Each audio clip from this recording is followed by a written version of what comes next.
আলহামদুলিল্লাহি রাব্বিল আলামিন ওয়াসসালাতু ওয়াসসালামু আলা আশরাফিল আম্বিয়াই ওয়াল মুরসালিন ওয়া আলা আলিহি ওয়া সাহবিহি আজমাইন, আম্মা বাদ।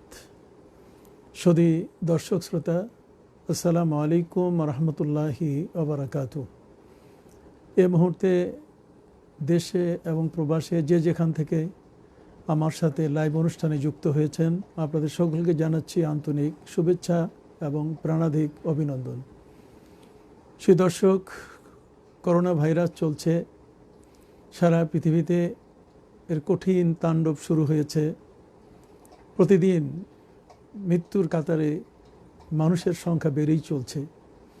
আল্লাহ পাক রব্বুল আলামিনের কাছে ফরিয়াদ, আল্লাহ পাক রব্বুল আলামিন আমাদের সবাইকে যেন এই মহামারী করোনা ভাইরাসের আক্রমণ থেকে আমাদেরকে যেন আল্লাহ তাআলা হেফাজত করেন।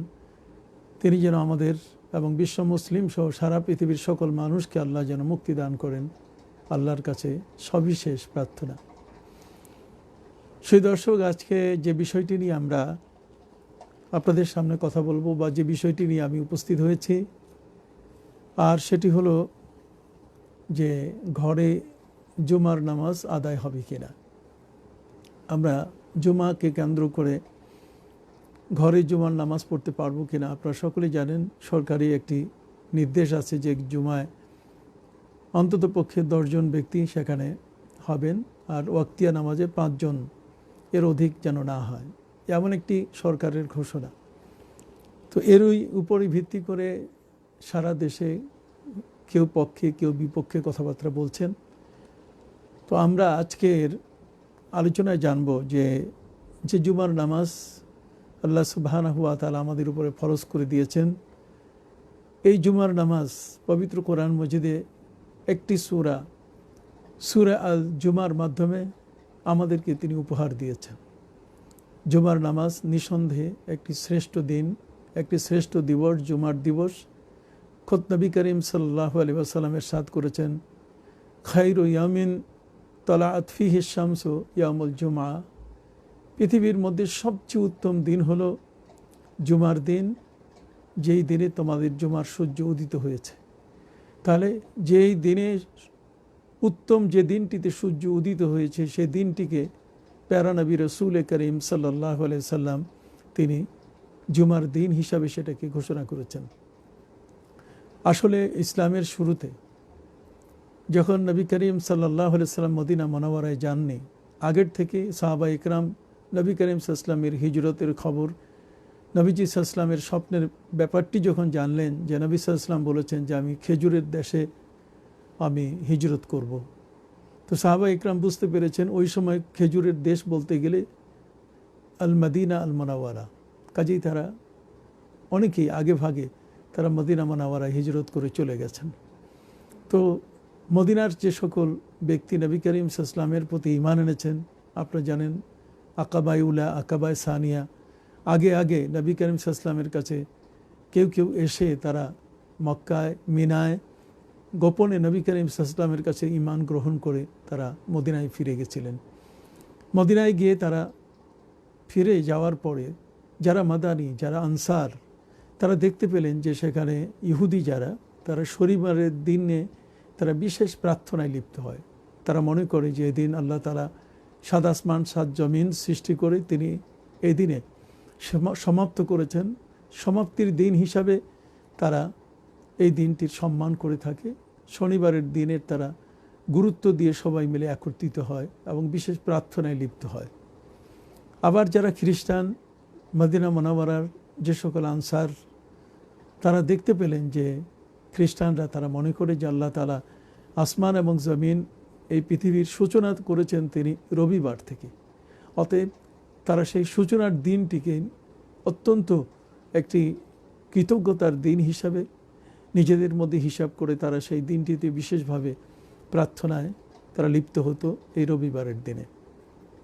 যারা মুসলমান, যারা ঈমানদার, তারাও চাচ্ছিলেন যে এমন একটি দিনে সপ্তাহে তারা একত্রিত যেন হতে পারেন।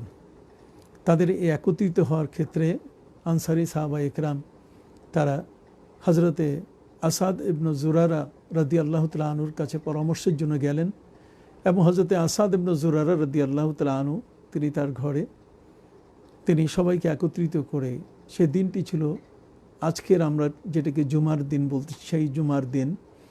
এই জুমার দিনটিতে হযরতে আসাদ ইবনে জুরারা রাদিয়াল্লাহু তাআলা আনহু সবাইকে একত্রিত করে 2 রাকাত নামাজ তিনি পড়ালেন, এবং 2 রাকাত নামাজ পড়াবার পরে জিকির আজকার দোয়া মুনাজাত শেষ করে তিনি একটি বকরি জবাই করেছিলেন, সেটা দিয়ে তিনি মেহমানদারি করলেন।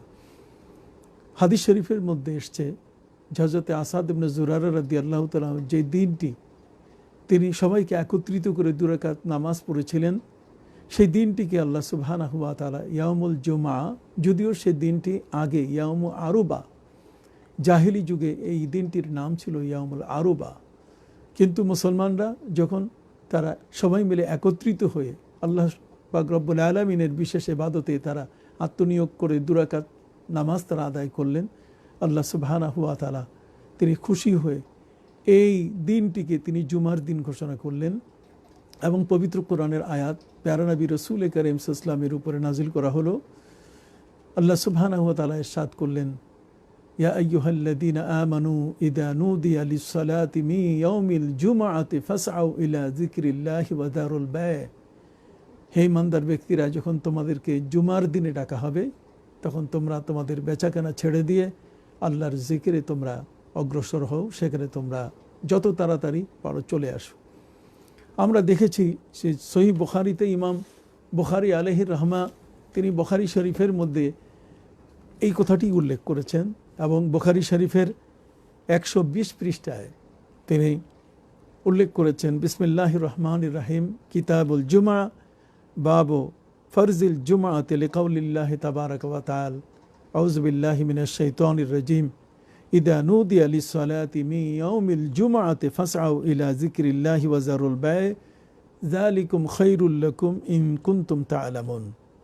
এখানে হযরত ইমাম বুখারী রাহমাতুল্লাহি আলাইহি এই আয়াত এনে তিনি জুমার গুরুত্ব এবং জুমা যে একটি ফরজ ইবাদত, এটাকে তিনি আমাদের সামনে তুলে ধরলেন। আমরা সহিহ বুখারীর 120 পৃষ্ঠার মধ্যে আমরা এই বিষয়টি অতি স্পষ্টভাবে আমরা দেখতে পেলাম। পাশাপাশি এই জুমার দিনটি এটি এ কারণে গুরুত্বপূর্ণ যে এই দিনটিকে নবী করিম সাল্লাল্লাহু আলাইহি ওয়াসাল্লাম তিনি ইরশাদ করেছেন যে ইন্না মিন আফজাল আইয়ামিকুম ইয়াউমুল জুমআ, তোমাদের মাঝে সবচেয়ে উত্তম দিন হলো জুমার দিন। কেন? ফিহে খুলিকা আদম, 5টি কারণে জুমার দিনটিকে উত্তম বলা হয়েছে। তার মধ্যে একটি হলো যে দিনে আল্লাহ সুবহানাহু ওয়া তাআলা হযরত আদম আলাইহিস সালামকে সৃষ্টি করেছেন, ওয়া ফিহে কুবিজা, এই দিনে বাবা আদম আলাইহিস সালামের ইন্তেকাল হয়েছে, তিনি এই দিনে মৃত্যুবরণ করেছেন। ওয়া ফিহে নাফখাতু, এবং এই দিনে আল্লাহ সুবহানাহু ওয়া তাআলা তিনি হযরত ইসরাফিল আলাইহিস সালামের মাধ্যমে সিংহায় ফুৎকারের ব্যবস্থা করবেন, তার মানে কিয়ামত অনুষ্ঠিত হবে।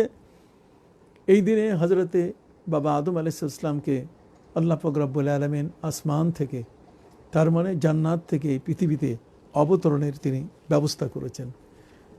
তো বাবা আদম আলাইহিস সালামের পৃথিবীতে শুভাগমন ঘটা এবং জান্নাত থেকে তার আগমন হওয়া, এই সকল বিষয় কিন্তু প্রকৃতপক্ষে হাদিস শরীফের মধ্যে এসছে, এবং যে হাদিসগুলো আমরা আপনাদের সামনে তেলাওয়াত করছি তার মধ্যেই কিন্তু এগুলো বলা আছে। ঠিক অনুরূপভাবে যদি আমরা লক্ষ্য করি তাহলে আমরা দেখতে পাবো যে নবী করিম সাল্লাল্লাহু আলাইহি ওয়াসাল্লাম এই জুমার দিনটাকে এত গুরুত্ব তিনি দিয়েছেন। তিনি তার পবিত্র বাণীতে হযরতে আবু লুবাবা ইবনে আব্দুল মুনজির তিনি বলেছেন, ক্বাল নবী সাল্লাল্লাহু আলাইহি ওয়াসাল্লাম, ইন্না ইয়াউমাল জুমআতি সাইয়্যিদুল আইয়াম ওয়া আযমুহা ইনদাল্লাহি তাবারাকা ওয়া তাআলা ওয়া আযমু ইনদাল্লাহি মিন ইয়াউমিল আযহা ওয়া ইয়াউমিল ফিতর, ফিহি খামসু খিলালিন খালাকাল্লাহু ফি আদমা ওয়া আহবাতাল্লাহু ফি আদমা ইলাল আরদ ওয়া ফিহি তুফিয়া আদমু ওয়া ফিহি সাআতুল লা ইয়াসআলুল আবদু ফিহা শাইয়ান ইল্লা আ'তাহু মা লাম ইয়াসাল হারামান ওয়া ফিহি তাকুমুস সাআ মা মিন মালাকিন মুকাররাবিন ওয়ালা সামাইন ওয়ালা আরদিন ওয়ালা রিয়াহিন ওয়ালা জিবালিন ওয়ালা বাহরিন ইল্লা ওয়া হুয়া মুশফিকুন মিন ইয়াউমিল জুমআ।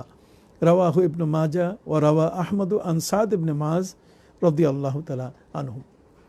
এই হাদিসের মধ্যে বলা হয়েছে যে নবী করিম সাল্লাল্লাহু আলাইহি ওয়াসাল্লাম তিনি বলেছেন যে জুমার দিন হচ্ছে সপ্তাহের একটি শ্রেষ্ঠ দিন। এই দিনের মধ্যে এটি সরদার ওয়া আযামুহা, এবং একটি মহান দিন। ওয়া আযামু ইনদাল্লাহি মিন ইয়াউমিল আদহা ওয়া ইয়াউমিল ফিতর, যে আমাদের যে দুটো ঈদের দিন আছে তার মধ্যে একটি হলো কোরবানি ঈদ, আরেকটি হচ্ছে ঈদুল ফিতর। এই দুটোর চেয়েও কিন্তু আল্লাহর কাছে অত্যন্ত মহিমান্বিত হচ্ছে সেই জুমার দিন। এবং জুমার দিনে রাসূল করিম সাল্লাল্লাহু আলাইহি ওয়াসাল্লাম বলছেন এখানে 5টি বৈশিষ্ট্য এর আছে। তার মধ্যে একটি হলো এই দিনে আল্লাহ বাবা আদম আলাইহিস সালামকে সৃষ্টি করেছেন, এই দিনে তাকে জান্নাত থেকে পৃথিবীতে এনেছেন, এবং এই দিনে বাবা আদম আলাইহিস সালামের ইন্তেকাল হয়েছে। এই দিনে এমন একটি সময় আছে যেই সময় বান্দা আল্লাহর কাছে যা চাবে আল্লাহ পাক রব্বুল আলামিন তার নেক চাহিদা, কোনো হারাম চাহিদা ছাড়া যত নেক চাহিদা সেটাকে আল্লাহ পূরণ করে দেন। এবং এই রাতে কিয়ামত অনুষ্ঠিত হবে, মানে এই দিনে, এই জুমার দিনে কিয়ামত অনুষ্ঠিত হবে। এই জন্য সাধারণত জিন এবং ইনসান ছাড়া, মানব এবং দানব এই দুটো জাতি ছাড়া পৃথিবীর মধ্যে যত সৃষ্টি আছে সকল সৃষ্টি যখনই জুমার দিন আসে তখনও কি সবগুলো থরথর করে কেঁপে উঠে। সবার মধ্যে একটা আতঙ্ক সৃষ্টি হয়ে যায় যে আজকে কিয়ামত হয়ে যায় কি না। আমরা তো জুমার দিন আমরা অনেকেই ঘুমিয়ে কাটাই। জুমার দিন অনেকেই আমরা আমাদের আনন্দ উল্লাস অথবা ছুটির দিন হিসাবে আমরা এই দিনটিতে সাধারণত আমরা মনে করি যে এই দিন বোধহয় আমাদের বেড়াবার দিন, আনন্দ উল্লাসের দিন, বিভিন্ন জায়গায় হোটেল রেস্তোরাঁয় সময় কাটাবার দিন। কিন্তু আসলে তা নয়, বরং এই দিনটিতে এমন একটি অবস্থা যে জিন এবং ইনসান, মানব এবং দানব ছাড়া পৃথিবীতে যত সৃষ্টি আছে সবাই থরথর করে কাঁপতে থাকে যে আজকে এই দিনে কিয়ামত হয়ে বসে নাকি। আমরা যদি ওইভাবে এই দিনটির গুরুত্ব দিতাম তাহলে নিশ্চয়ই জুমার আরও মর্যাদা আমাদের কাছে বেড়ে যেত এবং আমরা আপন ঘরে বসে থাকতাম না। ঠিক এমনি করে যদি আমরা লক্ষ্য করি তাহলে আমরা কিন্তু দেখতে পাবো যে রাসূল করিম সাল্লাল্লাহু আলাইহি ওয়াসাল্লাম তিনি এই দিনের মর্যাদা সম্পর্কে, জুমার সম্পর্কে তিনি পরিষ্কার করে বলেছেন। আন আব্দুল্লাহ ইবনে আমর রাদিয়াল্লাহু তাআলা আনহু قال قال رسول الله صلى الله عليه وسلم ما من مسلم يموت يوم الجمعة أو ليلة الجمعة إلا وقاه الله فتنة القبر رواه أحمد والترمذي। হযরত ইমাম আহমদ বিন হাম্বল এবং ইমাম তিরমিজি, ইমাম আহমদ বিন হাম্বল তার মুসনাদে এবং ইমাম তিরমিজি রহমতুল্লাহি আলাইহি তার জামে তিরমিজির মধ্যে তিনি উল্লেখ করেছেন যে জুমার দিনে অথবা জুমে রাতে, তার মানে বৃহস্পতিবার দিবাগত রাতে যদি কোনো মানুষ মৃত্যুবরণ করে তাহলে সেই মানুষটিকে আল্লাহ তাআলা কবরের যত পরীক্ষা আছে এর থেকে তিনি তাকে বাঁচিয়ে দেন। তার অর্থ হলো যে হয়তো এমন হবে যে কবরে তাকে প্রশ্নই করা হবে না। এই জুমার দিনের বরকত এত বড়। ঠিক এমনি করে যদি আমরা দেখি তার বিপরীতটা, আমরা যেমন তার ফজিলতের কথা জানলাম, আমরা যদি এর বিপরীতটা দেখি, যদি কোনো ব্যক্তি জুমার নামাজ ছেড়ে দেয়, জুমার নামাজ যদি না পড়ে তাহলে তার অবস্থা কি, এ সম্পর্কেও হাদিস শরীফের মধ্যে এসছে। হযরতে আবিল জাদ আল দামেরি রাদিয়াল্লাহু তাআলা আনহু থেকে হাদিস قال قال رسول الله صلى الله عليه وسلم من ترك ثلاث جمع تهاونا بها تبع الله على قلبه রাহু আবু দাউদ ওয়া তিরমিজি। ইমাম আবু দাউদ এবং ইমাম তিরমিজি তাদের কিতাবে উল্লেখ করেছেন হযরত আবি জাদ আদ-দামিরি রাদিয়াল্লাহু তাআলা আনহু থেকে যে নবী করিম সাল্লাল্লাহু আলাইহি ওয়াসাল্লাম ইরশাদ করেছেন যদি কোনো ব্যক্তি পরাপর 3টি জুমা ছেড়ে দেয়, তার মানে একসাথে পরাপর 3টি জুমার নামাজ যদি না পড়ে, তাহাবুনান বিহা, তুচ্ছ করে তাচ্ছিল্য করে যে জুমার নামাজে যেতে হবে, কিসের প্রয়োজন, যদি এমন কিছু করে তাহলে নবী করিম সাল্লাল্লাহু আলাইহি ওয়াসাল্লাম বলেছেন তাবা আল্লাহু আলা কলবিহি, আল্লাহ পাক রব্বুল আলামিন তার কলবের মধ্যে মোহর মেরে দেন। তার মানে ওই লোকটি আর হেদায়েত পায় না, সে ব্যক্তি তার ঈমানকে আর সংরক্ষণ করে রাখতে পারে না। ঠিক এমনি করে আমরা যদি হযরত সামুরা ইবনে জুনদুব রাদিয়াল্লাহু তাআলা হাদিসের দিকে তাকাই, সেখানেও কিন্তু নবী করিম সাল্লাল্লাহু আলাইহি ওয়াসাল্লাম বলছেন আন্নাহু قال رسول الله صلى الله عليه وسلم من ترك الجمعة من غير عذر فليتصدق بدينار। যদি কোনো ব্যক্তি কোনো রকম ওজর ছাড়া, এখানে মনে রাখতে হবে কোনো ওজর বলতে গেলে কোনো বাধা, কোনো বিপত্তি, এগুলো কিছুই নেই। সে একজন সুস্থ সবল মানুষ, মসজিদে যেতে পারে, মসজিদে যাওয়ারও কোনো বাধা নেই এবং তার নিজের ক্ষেত্রেও কোনো অসুবিধা নাই। ঠিক এমন একজন ব্যক্তি সুস্থ এবং সবল থাকা অবস্থায় যদি জুমা তরক করে, নবী করিম সাল্লাল্লাহু আলাইহি ওয়াসাল্লাম বলছেন সে যেন একটি দিনার আল্লাহর রাস্তায় সদকা করে দেয়। ফাইল্লাম ইয়াজিদ, যদি এক দিনার না থাকে তাহলে ফাবি নিসফে দিনারিন, তাহলে অন্তত পক্ষে অর্ধ দিনার হলেও সে যেন গরিব মিসকিনকে দিয়ে দেয়। এই হাদিস খানা বর্ণনা করেছেন ইমাম আহমদ ইবনে হাম্বল তার মুসনাদের মধ্যে, হযরত আবু দাউদ এবং ইবনে মাজা তাদের সুনান গ্রন্থে। আমরা এখানেও কিন্তু দেখতে পেলাম যে যদি কোনো ব্যক্তি জুমার নামাজ তরক করে তাহলে তার পরিণাম খুব একটা ভালো নয়। অপর দিক থেকে আমরা যদি হযরত তারিক ইবনে শিহাব রাদিয়াল্লাহু তাআলা হাদিস দেখি, ক্বাল রাসূলুল্লাহ সাল্লাল্লাহু আলাইহি ওয়াসাল্লাম আল জুমাতু হাক্কুন ওয়াজিবুন আলা কুল্লি মুসলিমিন ফি জামাআতিন। তার মানে জুমা হচ্ছে প্রত্যেকটি মুসলমানদের উপরে এটা এমন একটি অবধারিত কাজ যে তারা জামাতের সাথে একত্রিত হয়ে সেটা আদায় করবে। তার কারণ জুমা শব্দের অর্থ হচ্ছে একত্রিত হওয়া। সব মুসলমান সেখানে একত্রিত হবেন। ইল্লা আরবাআতিন, তবে হ্যাঁ, যদি চারজন ব্যক্তির এমন হয়, আবদিম মামলুকিন, যদি কেউ কৃতদাস হয়, আও ইমরাতিন, অথবা যদি কোনো নারী, আও সাবিগিন, অথবা কোনো শিশু, আও মারিদিন, অথবা যদি কোনো অসুস্থ ব্যক্তি হয়, তার জন্য জুমার নামাজ আদায় করা এটা ওয়াজিব নয় বা ফরজে আইনের অন্তর্ভুক্ত হবে না। অর্থাৎ সেই ব্যক্তি এর থেকে অবমুক্তি পাবে। এই হাদিসখানা হযরতে আবু দাউদ রহমতুল্লাহ আলাই তিনি তার কিতাবের মধ্যে সুনানে আবি দাউদের মধ্যে সেখানে তিনি উল্লেখ করেছেন।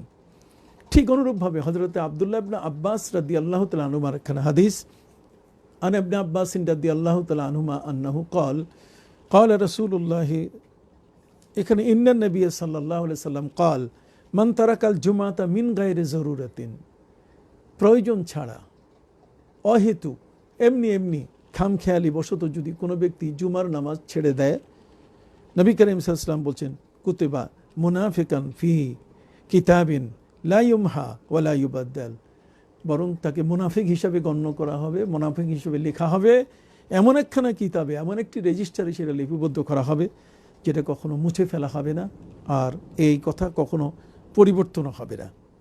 তাহলে আমরা এখানেও কিন্তু হযরতে আব্দুল্লাহ ইবনে আব্বাস রাদিয়াল্লাহু তাআলা হাদিসের মধ্যেও দেখতে পেলাম যে জুমার নামাজ বিনা ওজরে তরক করার কিন্তু কোনো সুযোগ নেই। ঠিক অনুরূপভাবে হযরতে জাবির ইবনে আব্দুল্লাহ রাদিয়াল্লাহু তাআলা হাদিসের মধ্যে এসছে, আন জাবিরিন ইন্না রাসূলুল্লাহ সাল্লাল্লাহু আলাইহি ওয়াসাল্লাম قال من كان يؤمن بالله واليوم الآخر فعليه الجمعة يوم الجمعة إلا مريض أو مسافر أو امرأة أو صبي। নবী করিম সাল্লাল্লাহু আলাইহি ওয়াসাল্লাম বলছেন, যে ব্যক্তির আল্লাহর উপর ঈমান আছে এবং আখিরাতের উপর ঈমান আছে তার উপরে কিন্তু জুমার নামাজ জুমার দিনে। হ্যাঁ, তবে যদি কোনো ব্যক্তি অসুস্থ হয়, যদি কোনো ব্যক্তি সফরে থাকে প্রবাসে, অথবা কোনো নারী যদি হন, অথবা কোনো যদি শিশু হয়, তাহলে তার জন্য এই জুমার নামাজ এটা ফরজাইন নয়, জুমার নামাজ তারা তরক করতে পারে। তাহলে আমরা কিন্তু এখানে পরিষ্কার করে এই হাদিসগুলোর ভিতরে দুটো কথা পেলাম। একদিক থেকে যেমন এখানে জুমার নামাজ এটি আদায় করার ব্যাপারে এর ফজিলতের কথাগুলো আমরা জানতে পারলাম, আর পাশাপাশি যারা এই জুমার নামাজকে ছাড়বে তাদের বিষয়টা, তাদের পরিণাম ফল কি, এটাও আমরা জানতে পারলাম। এই দুটোর পাশাপাশি তৃতীয় আরেকটা জিনিস কিন্তু আমরা জেনে ফেলেছি, আর সেটা হলো যে জরুরত যদি কারো হয় অথবা কোনো ব্যক্তি যদি অসুস্থ থাকে, তাহলে এই ধরনের ব্যক্তিদের জুমার নামাজ তরক করার সুযোগ আছে। তাহলে আমরা এই তিনটি বিষয়ের থেকে যে বিষয়টা আমরা খুঁজে পেলাম সেটা হলো, এক হলো যে জুমার নামাজ এটা ঐতিহাসিকভাবে আমাদের কাছে সাব্যস্ত, জুমার ফজিলত অনেক বড়, এবং জুমার নামাজ এটা তরক করা এটা গুনাহের কাজ। এবং নিঃসন্দেহে আমরা এটা বলবো যে জুমা ফজিলত এত বড় যেটাকে কিন্তু জামিয়াতুল জামাআত বলা হয়েছে। তার মানে অসংখ্য লোকের সমাগম এক জায়গায় হবে, এ কারণে এটা জামিয়াতুল জামাআত। আপনি জানেন নবী করিম সাল্লাল্লাহু আলাইহি সাল্লামের সময়কালে মসজিদে নববী ছাড়াও সর্বমোট মদিনার আশপাশে মসজিদের সংখ্যা ছিল 9টি। এই 9টি মসজিদে সেখানে নামাজ হতো, কিন্তু জুমার দিন যখন আসতো তখন কিন্তু সবাই মিলে তারা তাদের নিজের মসজিদগুলো ছেড়ে একটি মসজিদে, শুধু নবী করিম সাল্লাল্লাহু আলাইহি ওয়াসাল্লামের মসজিদে এসে তারা জুমার নামাজ পড়তেন। তাহলে আমরা দেখতে পাচ্ছি যে জুমার নামাজ হওয়ার জন্য এটা জামিউজ জামাআত, তার মানে অন্যান্য যতগুলো মসজিদে জামাত হয় সবাই মিলে কিন্তু এক জায়গায় তারা একত্রিত হন। এটা একটা মহাসমাবেশ হয়। এই জন্য জুমা শব্দের অর্থ হচ্ছে সমাবেশ, তার মানে মুসলমানরা সেখানে একত্রিত হন। আর যখন মুসলমানরা সবাই এখানে একত্রিত হন, এই কারণে সেখানে একটি খুতবার আয়োজন থাকে এবং সেখানে যিনি খতিব হন, যিনি এই জুমা পরিচালনা করেন, তিনি সেখানে সময় উপযোগী একটি মূল্যবান ভাষণ তিনি মুক্তাদি, মুসল্লি, শ্রোতা যারা উপস্থিত তাদের উদ্দেশ্যে তিনি দিয়ে থাকেন। তাহলে আমরা কিন্তু এই জুমার প্রকৃত অর্থের গুরুত্বের যে মূল বিষয়টা সেটা কিন্তু আমরা জানতে পারলাম। আমরা আরেকটা বিষয় এখানে পরিষ্কার করতে চাই, আর সেটা হলো এই যে এই জুমার নামাজ এটা ফরজ না ওয়াজিব। আমরা ফরজ না ওয়াজিব সম্পর্কে যদি আমরা দেখতে চাই, তাহলে আমরা এখানে হযরত মৌলানা মোহাম্মদ ইউসুফ লুধিয়ানবী তিনি এখানে কিতাব লিখেছেন ফতোয়ার উপরে, আপকে মাসাইল আর উনকা হাল। এই কিতাবের তিনি 395 পৃষ্ঠার মধ্যে পরিষ্কার করে তিনি এটা উল্লেখ করে দিয়েছেন। তার পরিভাষাটা ঠিক এমনই যে জুমা এটা হচ্ছে ফরজে আইন, কারণ এটা পবিত্র কোরআন দ্বারা সাব্যস্ত। আমরা যদি নামাজের শ্রেণী বিভাগগুলো জানি তাহলে কিন্তু একটা বিষয় আমাদের জন্য বড় সহজ হয়ে যাবে।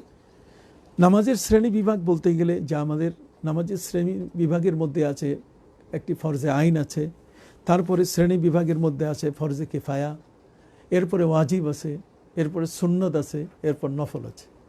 আমরা সাধারণত এই 5টি শ্রেণীতে সাধারণত নামাজগুলোর বিভাজন আমরা দেখতে পাই। ফরজে আইন হচ্ছে যে যেটা কারোর জন্য তরক করার কোনো রকম কোনোভাবে সুযোগ নেই। যেমন আমরা নামাজের কথা বলতে পারি, নামাজের কোনো অবস্থায় আমাদের জন্য মাপ নয়। তবে হ্যাঁ, যারা মা বোন রয়েছেন তাদের বিশেষ ক্ষেত্রে নামাজের ওই অসুস্থ অবস্থায় থাকার কারণে আল্লাহ সুবহানাহু ওয়া তাআলা সেটা ক্ষমা করে দিয়েছেন। কিন্তু রোজা কিন্তু তাদের জন্য ক্ষমার বিষয় নয়, বরং তাদেরকে পরে এটা আদায় করতে হবে। তাহলে আমরা এখানে কিন্তু দেখতে পেলাম যে ফরজে আইন হচ্ছে যেটা কোরআন থেকে সরাসরি দলিল দ্বারা সাব্যস্ত, কোরআনের আয়াত দিয়ে যেটা সাব্যস্ত, এটাকে তরক করার কোনো সুযোগ নাই। এবং এখানে সর্বস্তরের ব্যক্তি, এখানে সাবালক বলতে গেলে পুরুষ নারী যারা যেখানে যে অবস্থায় আমরা থাকি না কেন, যদি কেউ মুসাফির অবস্থায় থাকেন তবুও কিন্তু নামাজ মাপ নাই।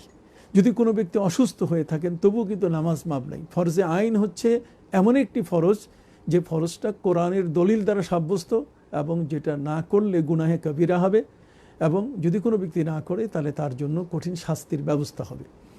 এ গেল ফরজে আইন। আর ফরজে কেফায়া হলো যে একটা সমাজের মধ্যে কিছু মানুষ যদি আদায় করে তাহলে এটা যথেষ্ট হয়ে যাবে। যেমন আমরা তারাবির নামাজকে ফরজে কেফায়া বলতে পারি, তা এটা সুন্নাত আলাল কেফায়া। ফরজে কেফায়া বলতে গেলে যেমন আমরা বলতে পারি যে জানাজার নামাজ, জানাজার যে নামাজটা এটা হচ্ছে ওই সমাজের মধ্যে যারা আছেন তাদের কিছু মানুষ যদি আদায় করে ফেলেন তাতে কিন্তু এই জানাজার নামাজ যেটা ফরজে কেফায়া এটা সবার থেকে এটা হয়ে যাবে এবং এখানে কেউ গুনাহগার হবে না। আর এমনি করে প্রতি 48 মাইলের মধ্যে একজন আলেম থাকা এটি কিন্তু ফরজে কেফায়া। এই 48 মাইল ব্যাসার্ধের মধ্যে যদি কোনো আলেম না থাকেন তাহলে কিন্তু সবাই গুনাহগার হবে। এ কারণে আমাদের দেশের পীর মশাইগুলি আউলিয়া যারা, তারা কিন্তু প্রতি 5 মাইল 7 মাইল অথবা কম বেশি দূরত্বের মধ্যে তারা মাদ্রাসা প্রতিষ্ঠা করে দিয়েছেন, যাতে আলেম ওলামাদের কাছে যে কোনো সময় যে কোনো সমস্যা হলে সেটা জিজ্ঞেস করা যেতে পারে এবং তার সমাধান নেওয়া যেতে পারে। কেননা পবিত্র কোরআন মজিদে আল্লাহ বলছেন ফাসআলু আহলাজ যিকরি ইন কুনতুম লা তা'লামুন, যে বিষয়গুলো তোমাদের জানা নাই তোমরা যারা জানে আলেম ওলামা তাদের কাছে তোমরা জানবে। অতএব আলেম ওলামারা যদি আমাদের পাশে অবস্থান না করেন তাহলে কিন্তু এই উদ্ভূত সমস্যা, সৃষ্ট সমস্যাগুলো সমাধান কিন্তু আমরা নিতে পারবো না, আর এটার কোনো সমাধান হবে না। ফলে মানুষ জাহালাত এবং মূর্খতার দিকে ঝুঁকে পড়বে, মানুষ অন্যায় এবং পাপের কাজের মধ্যে নিবদ্ধ থাকবে, এটি কখনো কাম্য নয়। আর যেটা ওয়াজিব সেটা হলো যে হাদিসে জন্নি, অর্থাৎ নবী করিম সাল্লাল্লাহু আলাইহি ওয়াসাল্লামের হাদিসের মাধ্যমে যেটা সাব্যস্ত, যেমন বেতেরের নামাজ, এই বেতেরের নামাজটা এটা কিন্তু ওয়াজিব, অতএব এটা নবী করিম সাল্লাল্লাহু আলাইহি ওয়াসাল্লামের হাদিস দ্বারা সাব্যস্ত। এই ধরনের ওয়াজিব যে বিষয়গুলো আছে আমাদের ইবাদত বন্দেগীতে, আমাদের শরিয়ার ভিতরে, এগুলো হাদিস দ্বারা সাব্যস্ত, হাদিসে জন্নি দ্বারা সাব্যস্ত। এগুলো যদি কোনো ব্যক্তি না করে তাহলে সেই ব্যক্তি কিন্তু অবশ্যই গুনাহগার হবে। এরপরে হয়েছে সুন্নাত। সুন্নাত বলতে গেলে নবী করিম সাল্লাল্লাহু আলাইহি ওয়াসাল্লামের পবিত্র বাণী দ্বারা, তার কর্ম দ্বারা, এবং যেখানে তিনি দেখেছেন, নীরবতা পালন করেছেন, বাধা দেননি, সেই কাজগুলো আমাদের সমাজের মধ্যে আমরা ইবাদত বন্দেগীতে যেগুলো করে থাকি এগুলোই হচ্ছে সুন্নাত। সুন্নতের দুটো ভাগ আছে, একটা হচ্ছে সুন্নতে মুআক্কাদা, একটা হচ্ছে সুন্নতে গায়রে মুআক্কাদা।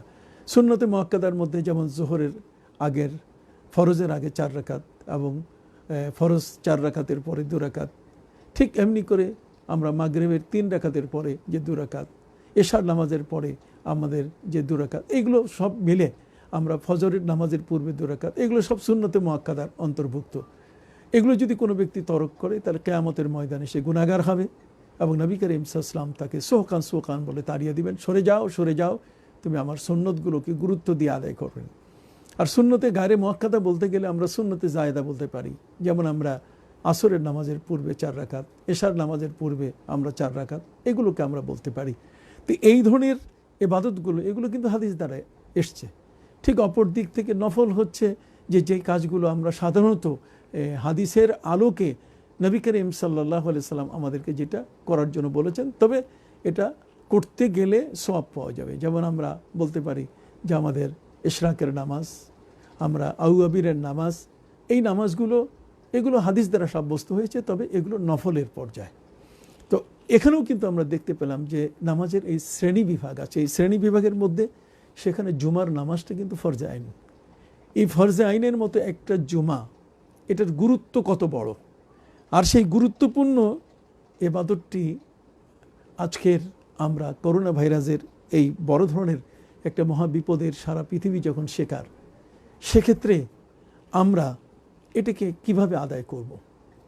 ইতোমধ্যে বাংলাদেশ সরকারের ইসলামী ফাউন্ডেশনের পক্ষ থেকে একটা দিক নির্দেশনা দেশের শীর্ষস্থানীয় আলেম ওলামা তারা এই বিষয় নিয়ে তারা বসেছেন এবং গবেষণামূলক শুধু নয় বরং কোরআন এবং হাদিসের দলিল ভিত্তিক আলোচনা, এবং যারা স্বাস্থ্যবিধি পর্যালোচনা করেন, যারা আমাদের দেশে এবং বাইরের এই যেটা আমরা কি বলতে পারি হু, তার মানে ওয়ার্ল্ড হেলথ সংস্থা যেটা আছে, এই সবাই মিলে যেই বিষয়টাকে তারা চিহ্নিত করেছেন যে করোনা ভাইরাস এটা এমন একটি প্রাণঘাতী কঠিন ভাইরাস যেটি প্রায় 400-র উপরে এর রূপ পরিবর্তন করে, এবং একটি মানুষের ভিতরে প্রবেশ করার পরে সে মানুষটা 14 দিন পর্যন্ত সে বুঝতেই পারে না যে আমার মধ্যে এমন একটি রোগের জন্ম নিচ্ছে।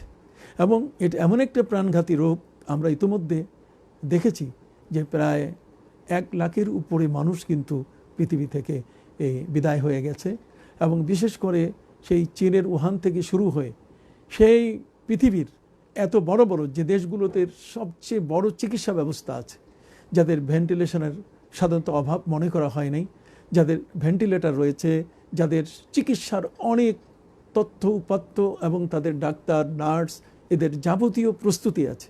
যেমন আমরা যুক্তরাষ্ট্র, আমরা ইটালিকে বলতে পারি, আমরা ফ্রান্সকে বলতে পারি, তারা চিকিৎসার ক্ষেত্রে কত আগে, যারা স্বাস্থ্য এবং চিকিৎসা সম্পর্কে এত উদারতা তারা দেখিয়েছেন যে তারা সাধারণত নাগরিকের এই সুস্বাস্থ্য সুরক্ষা করার জন্য তারা কিন্তু সেখানে ফ্রি চিকিৎসা দিয়ে থাকেন। অথচ আজকে যুক্তরাষ্ট্রের কি অবস্থা, যুক্তরাষ্ট্রে আজকে মৃত্যুর কাতার কত লম্বা হয়ে গেছে, সেখানে এত মানুষের মৃত্যু হচ্ছে যে গত এই 2-1 দিন আগের যে হিসাব তাতে প্রায় 2000 কাছাকাছি মানুষ তারা কিন্তু প্রতিনিয়ত মারা যাচ্ছেন। নিউ ইয়র্কের মধ্যেই প্রায় 1000 থেকে 1200 মানুষ মৃত্যুর কাতারে শরিক হচ্ছে। তাহলে এই যে কঠিন একটি রোগ যেটি সংক্রমণের বিষয়ে আমাদের ডাক্তাররা নিশ্চিত করছেন, আপনি ইসলামকে আপনি কেন বিজ্ঞান থেকে বিচ্ছিন্ন করবেন, এটা কোনো সুযোগ নেই। অনেকেই এই নিয়ে বাড়াবাড়িও করছেন, অনেকেই তারা ইসলামী ফাউন্ডেশনের বাংলাদেশের সমস্ত ওলামায়ে কেরাম, আমি আপনাদের খেদমতে বলবো এই বিষয়টিতে 2-1 জন মাত্র কোনো মতেই তারা কথা বলতে চেয়েছিলেন, কিন্তু শেষ পর্যন্ত তারাও বুঝে ফেলেছেন যে আসলে এটা সংক্রমণ ব্যাধি এবং এটার বিরোধিতা কেউ করেনি। সকল আলিম ওলামা এটাকে উপলব্ধি করেছেন যে আসলে এটা কঠিন একটা প্রাণঘাতী রোগ, এবং নবী করিম সাল্লাল্লাহু আলাইহি ওয়াসাল্লামের সেই হাদিসগুলোকে পর্যালোচনা তারা করেছেন। লা আদওয়া ওয়ালা তিরাতা ওয়ালা হামাতা ওয়ালা সাফার, এই হাদিসের উপরে ভিত্তি করে যারা বলে থাকেন যে সংক্রমণ বলতে গেলে কিছু নেই, ছোঁয়াচে রোগ বলতে গেলে কিছু নেই, এগুলোর কিন্তু কোরআন এবং হাদিস এবং দলিলের আলোকে এগুলোকে পর্যালোচনা করা হয়েছে। বিশেষ করে সহিহ মুসলিমের মধ্যে এই হাদিসটি এসছে, সেখানে কিন্তু প্রান্ত টিকায় ইমাম নববী রহমতুল্লাহ আলাইহি তিনি বলে দিয়েছেন যে জাহেলি যুগে সাধারণত মনে করা হতো যে রোগগুলো এমনি এমনি বিস্তার করে, কিন্তু ইসলাম বলছে যে না, রোগ নিজে নিজে এটা বিস্তৃত হয় না, বরং আল্লাহ এটাকে এর সংক্রমণ ছড়িয়ে দেন। যদি এটা না হতো তো নবী করিম সাল্লাল্লাহু আলাইহি ওয়াসাল্লাম কখনো তিনি বলতেন না যে লা ইউরিদু মুমরিদুন আলা মুসাহিন, খবরদার তোমরা সুস্থ উটগুলো যে ঘাটে পানি পান করে তোমরা অসুস্থ উটগুলোকে সেখানে নিও না। আমরা দেখেছি নবী করিম সাল্লাল্লাহু আলাইহি ওয়াসাল্লাম নিজেও বলেছেন ফিররা মিনাল মাজজুম কা ফিরারিকা মিনাল আসাদ, তোমরা বাঘ থেকে যেমন পালিয়ে থাকো ঠিক এমনি করে তোমরা ওই সময়কালের কুষ্ঠব্যাধি ছিল প্রাণঘাতী, এর থেকে তোমরা বাঁচিয়ে থাকো। খোদ নবী করিম সাল্লাল্লাহু আলাইহি সাল্লাম তিনি বলেছেন যে ইজা কানাত তাউন বিআরদিন ওয়া আনতুম ফিহা ফালা তাখরুজু মিনহা ওয়া ইদা কানাত তাউন বিআরদিন ওয়া লাস্তুম ফিহা ফালা তাদখুলু ফিহা, যখন কোথাও মহামারী দেখা দিবে তখন তোমরা সেখানে সবাই মিলে তোমরা সেখানেই থাকবে, তোমরা সেখান থেকে বের হবে না, আক্রান্ত এলাকা থেকে কেউ বের হবে না, আর বাইরের কোনো এলাকা থেকে কেউ সেখানে প্রবেশ করবে না, যেটাকে আমরা আজকের ইংরেজিতে আমরা লকডাউন বলছি। তাহলে এই যে হোম কোয়ারেন্টাইন এবং লকডাউনের যে কথাটা, সে 1400 বছর আগে আমাদের প্রিয় নবী সাল্লাল্লাহু আলাইহি সাল্লাম মহামারী রোগ এটা সংক্রমণ হওয়ার কারণে এটা মানুষকে সংক্রমণ করে বিধায় নবী করিম সাল্লাল্লাহু আলাইহি সাল্লাম তিনি আমাদেরকে সতর্কবাণী দিয়েছেন। তাছাড়া পবিত্র কোরআন মজিদে আল্লাহ সুবহানাহু ওয়া তাআলা কথাও বলেছেন ওয়ালা তুলকু বিআইদিকুম ইলা তাহলুকা, তোমরা নিজেদের হাতে জীবনটাকে কখনো ধ্বংসের দিকে ঠেলে দিও না। এই সকল বিষয়ে কোরআনের যত আয়াত এ সংক্রান্ত আছে এবং হাদিসের মধ্যে যা কিছু আছে, হযরত ওমর ফারুক রাদিয়াল্লাহু তাআলা যখন শামে যাচ্ছিলেন, সিরিয়ায় যাচ্ছিলেন, তখন সিরিয়ায় মহামারী চলছিল, তখন তিনি মুহাজির সাহাবীদের কাছে পরামর্শ চেয়েছিলেন। তারা দুটো দলে বিভক্ত হয়েছিল, একদল বলছে আপনি সেখানে যান, আপনি তকদিরে কি বিশ্বাস করেন না, আরেক দল বলছে না আপনি ফিরে মদিনায় চলে যান। এরপরে তিনি আনসার সাহাবীদেরকে ডেকে পরামর্শ চাইলেন, তারাও একই কথা, দুই দলে বিভক্ত হয়ে একদল বললেন যে আপনি কি তকদিরে বিশ্বাস করেন না, আপনি সেখানে যান, আরেক দল বললেন যে না আপনি মদিনায় চলে যান। শেষ পর্যন্ত তিনি মাশাইখা কুরাইশের শায়েখদেরকে ডাকলেন, কুরাইশের শায়েখরা তাকে পরামর্শ দিলেন যে না আপনি যাবেন না, আপনি ফিরে চলে যান। তিনি ওই মুহূর্তে তার সোয়ারিতে উঠে তিনি বললেন যে আমি কিন্তু চললাম, আমি একটি তকদির থেকে আরেক তকদিরে যাচ্ছি। এগুলো সবই কিন্তু পর্যালোচনা করা হয়েছে, এবং আমি পরিষ্কার করে আমি সবার উদ্দেশ্যে বলতে চাই যে বাংলাদেশের আল্লাহর মেহেরবানি যথেষ্ট যোগ্য এবং অভিজ্ঞ ওলামায়ে কেরাম রয়েছেন, এবং তারা গবেষণামূলক চিন্তাভাবনা করেন দেশ এবং জাতির সুরক্ষার জন্য, এবং এই দেশের কোনো মানুষ যেন এই মহাবিপদের শিকার না হয় এই ব্যাপারে তারা গভীরভাবে চিন্তা করেন। আমাদের মাননীয় প্রধানমন্ত্রী এবং এদেশের যারা স্বাস্থ্যবিজ্ঞানী, যারা ডাক্তার, তারা যে ধরনের পরামর্শ দিচ্ছেন, দিক নির্দেশনা দিচ্ছেন, এবং কোরআন এবং হাদিসের উপরে ভিত্তি করে সেগুলা সঠিক কিনা এটিও কিন্তু পর্যালোচনা করা হয়েছে। শেষ পর্যন্ত ধর্ম মন্ত্রণালয়ের অধীনে ইসলামী ফাউন্ডেশন, এবং সেখানে আমরা যারা, আমি সহ শ্রদ্ধেয় ওলামায়ে কেরাম সেখানে ছিলেন, আমরা বিষয়টাকে 1 ঘন্টা 2 ঘন্টা নয়, আমরা বেলা 11টায় মিটিংয়ে বসেছি, এবং সেখানে রাত্র 8:30 পর্যন্ত আমাদের ইসলামী ফাউন্ডেশনে সেখানে এই মিটিংয়ে বিশেষ করে আমরা 10 জন ব্যক্তি সেখানে ছিলাম, এবং আমরা সবাই মিলে দেশ এবং জাতির এই মুহূর্তে আমাদের কি করণীয় দরকার। ইসলাম তো বাস্তবতার বাইরে কোনো ধর্ম নয়। যারা আজকে বলছেন যে এর সংক্রমণ নাই, রোগ ছোঁয়াচে নয়, এ নিয়ে কেউ কেউ বাহাজ ডাকতেছেন, এটা বাহাজ ডাকার সময় নয়, এর বাস্তবতা সচক্ষে দেখা যাচ্ছে। আমরা সোশ্যাল ডিস্টেন্স, যেটা সামাজিক দূরত্ব, এখন সেটাকে ফিজিক্যাল দূরত্বের কথা বলা হচ্ছে। তো এই কারণে এই ফিজিক্যাল দূরত্বটা রাখলে পরে সাধারণত সুরক্ষার একটা ব্যবস্থা হয়, সেটা বাজার, সেটা গার্মেন্টস, পোশাক ফ্যাক্টরি, এবং সেটা মসজিদ, যেখানেই হোক না কেন, কারণ রোগটা তো একটা অদৃশ্য রোগ এবং কঠিন একটি রোগ, এবং সেই রোগের থেকে আমাদের রক্ষা পেতে হবে। আমি এই তো গত কালেই আমি খবর পেলাম অত্যন্ত কাছের একজন মানুষ, সেই স্টার্লিং ব্রোঞ্জের বাংলা বাজার নিউ ইয়র্কের আমার একজন অত্যন্ত প্রিয় ব্যক্তি জনাব গিয়াসউদ্দিন সাহেব, আলহাজ গিয়াসউদ্দিন সাহেব, তিনিও করোনা রোগে আক্রান্ত হয়ে তিনি দুনিয়া থেকে বিদায় নিয়েছেন। তিনি তো প্রতি ওয়াক্তের নামাজ মসজিদে এসে পড়তেন। করোনার আক্রমণ কিভাবে কাকে কোন সময় হয় এটা কিন্তু বোঝা বড় কঠিন। আমি আজকে এই করোনা সম্পর্কে আমি বলতে বসি নাই, আমি আপনাদের কাছে শুধু মনে করিয়ে দিচ্ছি এই কথাগুলো আমি আমার বিভিন্ন ভিডিওতে লাইভে এসে আমি আপনাদের কাছে তুলে ধরেছি। কিন্তু আজকের সবচেয়ে বড় প্রশ্ন হচ্ছে যে এই মসজিদে সরকারের শেষ পর্যন্ত দিক নির্দেশনা যে ওয়াক্তিয়া নামাজে 5 জন করে আর জুমার নামাজে অন্ততপক্ষে 10 জন, সরকার যেটা বলেছে, সরকারের কোনো ঘোষণা মাননীয় প্রধানমন্ত্রী সহ আমাদের মাননীয় ধর্ম প্রতিমন্ত্রী এবং আমাদের ইসলামী ফাউন্ডেশন এবং এদেশের ওলামায়ে কেরাম তারা কেউ কিন্তু বলেন নাই যে মসজিদ বন্ধ থাকবে। মসজিদ ঠিক আছে, মসজিদ খোলা আছে, মসজিদ তার আপন অবস্থানে আছে, কিন্তু আমরা যাতে আমাদের ফিজিক্যাল ডিস্টেন্সটা যেন আমরা ঠিক রাখতে পারি, যে কারণে বাজারে হোক ব্যাংকে হোক, ব্যাংকে কি লেনদেন হচ্ছে না, সেখানেও তো ফিজিক্যাল ডিস্টেন্সের একটা বিষয় রাখা হচ্ছে। ঠিক অনুরূপভাবে আমরা ন্যায্য মূল্যে সরকারের যে সমস্ত পণ্য সামগ্রী বিক্রি হচ্ছে সেখানেও কিন্তু ফিজিক্যাল ডিস্টেন্স কিন্তু আমরা দেখতে পাচ্ছি। ঠিক অনুরূপভাবে এই ফিজিক্যাল ডিস্টেন্সটার কারণে মসজিদের মধ্যে নানামুখী মানুষ সেখানে কিন্তু আসে। নানামুখী বলতে গেলে সেখানে যারা ব্যবসা করছেন, যারা দোকানদারি করছেন, যারা পথে রাস্তা দিয়ে হেঁটে যাচ্ছেন, অথবা মসজিদের মহল্লার যারা, এই সবাই মিলে কিন্তু এক জায়গায় একত্রিত হয়ে আমরা কিছুক্ষণ সময় আমরা নামাজে থাকি। এখন আপনি যদি প্রশ্ন করেন বাজারে কি বেশি সময় পর্যন্ত লোক থাকে না, আপনি যদি প্রশ্ন করেন যে ন্যায্য মূল্যের ওই ট্রাকের পেছনে যারা লাইন দেন এই 3 ফুট দূরত্বের মধ্যে, তারা কি সেখানে থাকেন না? তাদের সংখ্যা তো 10 জন থাকে না, 5 জন থাকে না, তারা তো সংখ্যায় অনেক। আমরা যদি বলি যে ব্যাংকের যে যারা দৈনন্দিন নিজের প্রয়োজনে টাকা উঠাতে যাচ্ছেন, সেখানেও কিন্তু দেখা গেছে যে তারা লাইন ধরে ধরে এই ফিজিক্যাল ডিস্টেন্স ঠিক রেখে তারা সেখানে তাদের টাকা উত্তোলন করছেন। তো সেখানে 5 জন 10 জনের তো হিসাব নাই, তাহলে মসজিদে 5 জন এবং 10 জনের হিসাব করা হলো কেন? আমরা দেখেছি যে আসলে আমরা প্রথমে যে কথাটি বলেছিলাম সেটা হলো যে মসজিদে যাতে একটি সীমিত মানুষের আগমনটাকে সীমিত করা যায়। এই সীমিতকে কেন্দ্র করে অনেকেই অনেক কথা বলবার চেষ্টা করেছেন যে সীমিত বলতে গেলে কয়জন, সেখানে 5 জন হবে না এখানে। আমাদের মূল উদ্দেশ্য হচ্ছে জীবনকে সুরক্ষা করা, সেটা বাজারে হোক, মিল ফ্যাক্টরিতে হোক, ব্যাংকে হোক। আমাদের এই ডিস্টেন্সটাকে কেন্দ্র করে আমরা যতটুকু শরিয়ত আমাদেরকে পারমিশন দিয়েছে, আমরা ওই পারমিশনটার উপরেই আমাদের মসজিদগুলোর ক্ষেত্রে আমরা চিন্তা করি না, তাতে অসুবিধা কোথায়? আমরা দেখেছি শরিয়তের যে মাসালা, শরিয়তের মাসালা হচ্ছে যে একজন ব্যক্তি তার নামাজের মধ্যে ইমামের পরে আরও 3 জন মানুষ যদি থাকে তাতে কিন্তু জুমার নামাজ হয়ে যায়। তাহলে সরকার কিন্তু জুমার জন্য আমাদের কোনো মসজিদের গেট বন্ধ করতে বলেনি, সেখানে জীবনটাকে সুরক্ষা করার জন্যই কিন্তু তাদের এই অনুরোধটা। এই অনুরোধের কারণে এখানে এজনে আম, তার মানে মসজিদ বন্ধ করার যে একটা কথা বলা হচ্ছে তা কিন্তু এখানে নয়।